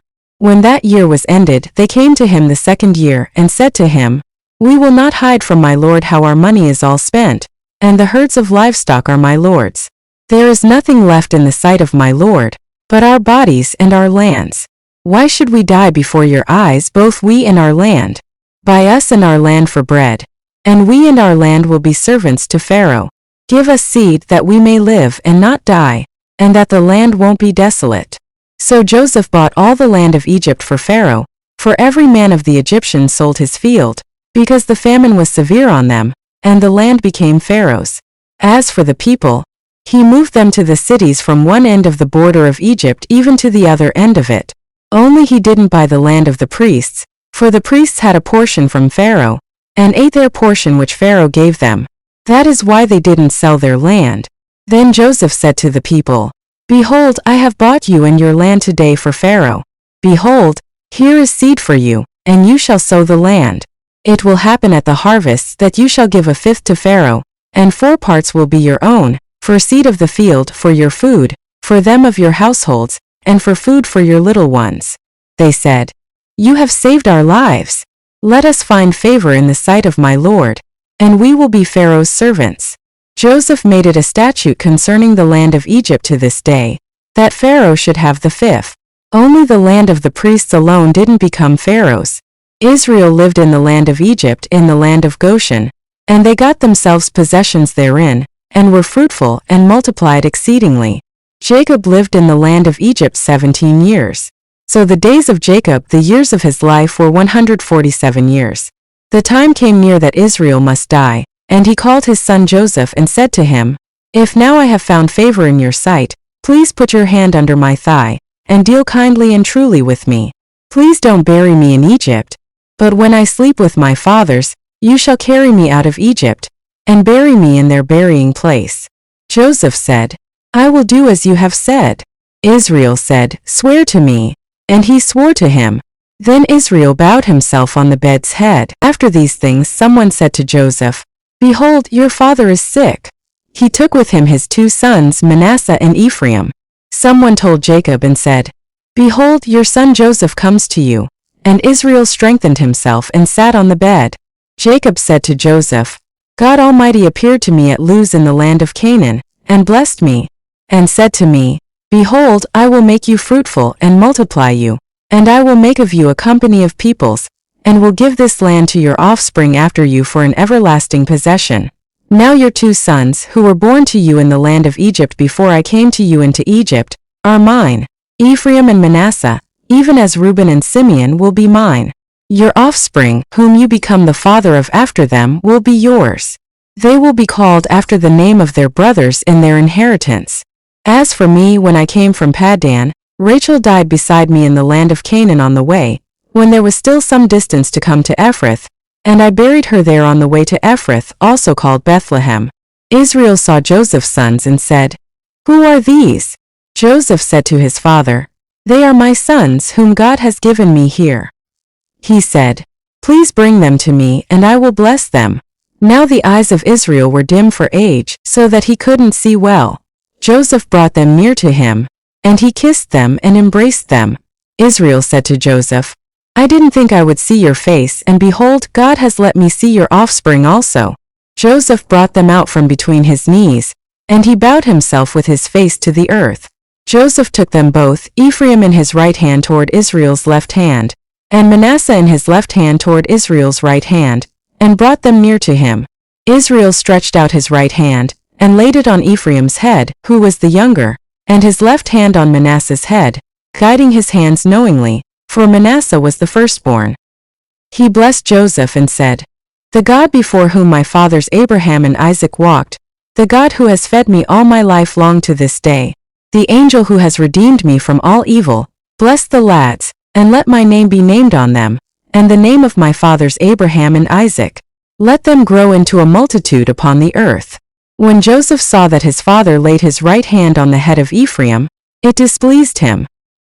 He held up his father's hand, to remove it from Ephraim's head to Manasseh's head. Joseph said to his father, "Not so, my father, for this is the firstborn. Put your right hand on his head." His father refused and said, "I know, my son, I know.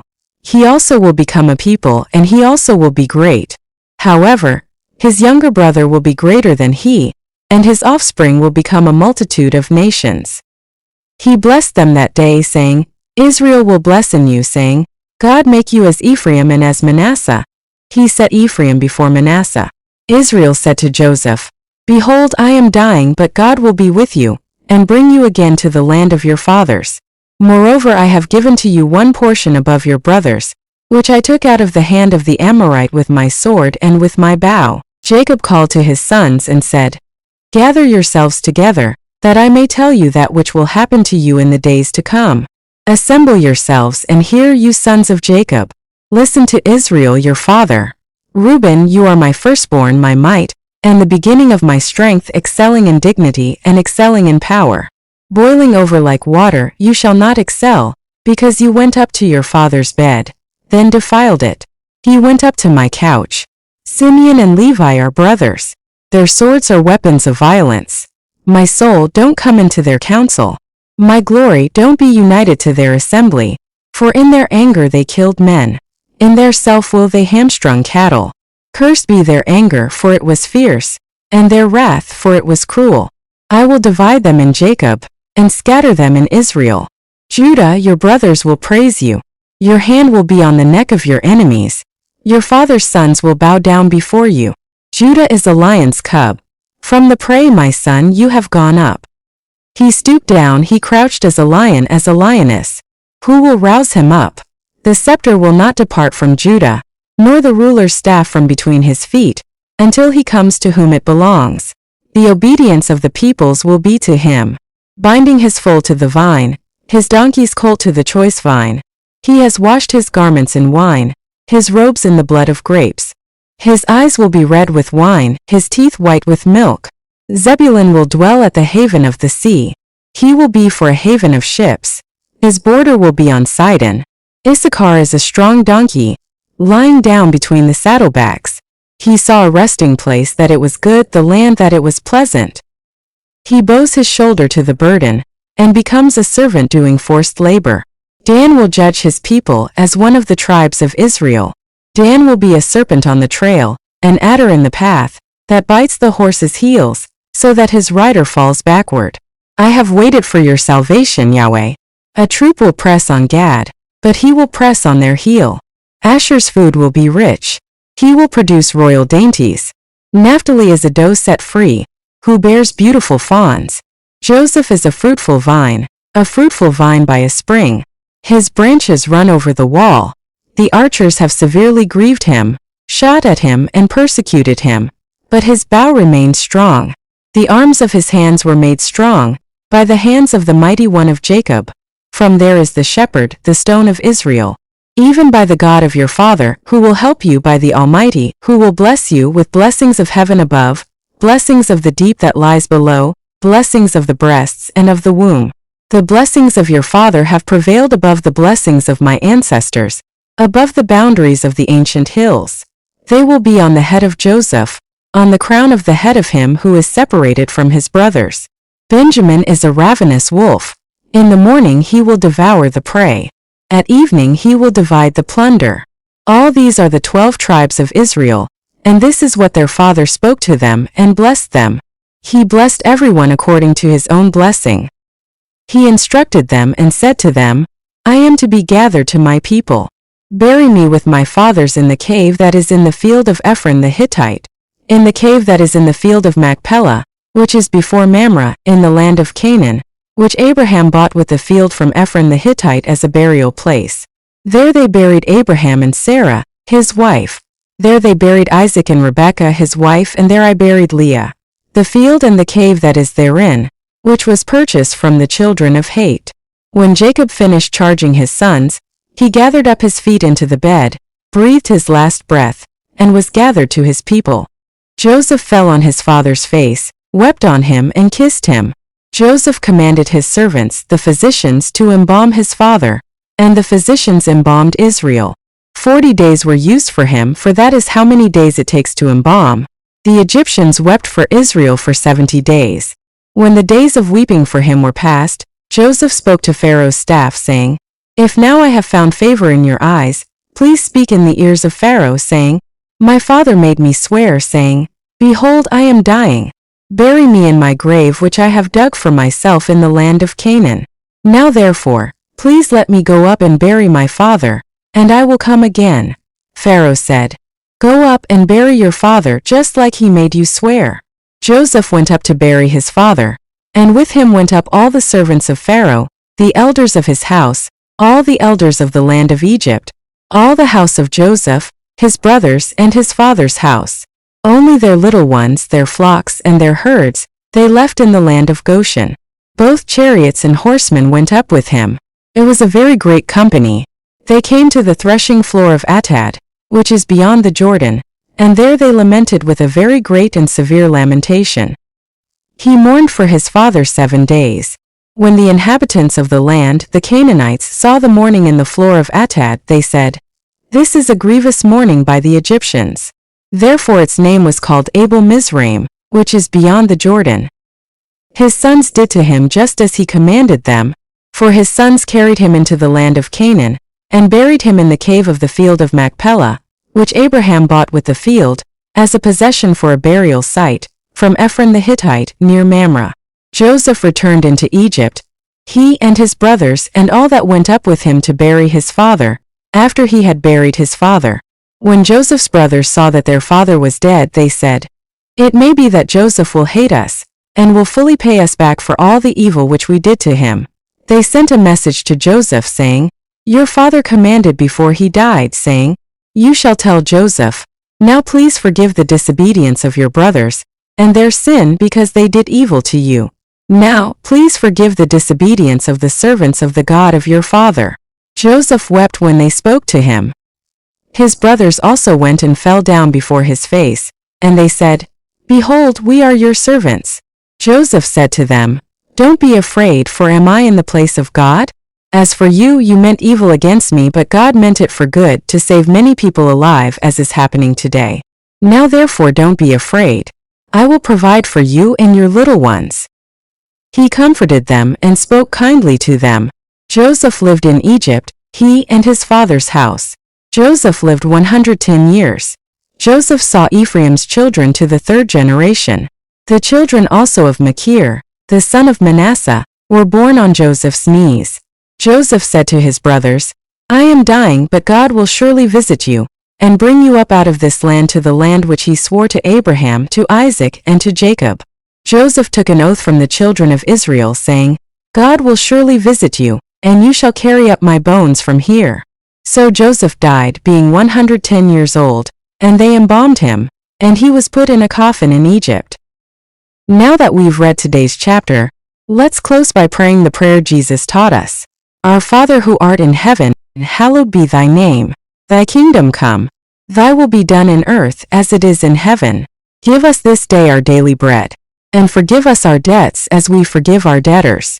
And lead us not into temptation, but deliver us from evil. For thine is the kingdom, the power and the glory, forever and ever. Amen.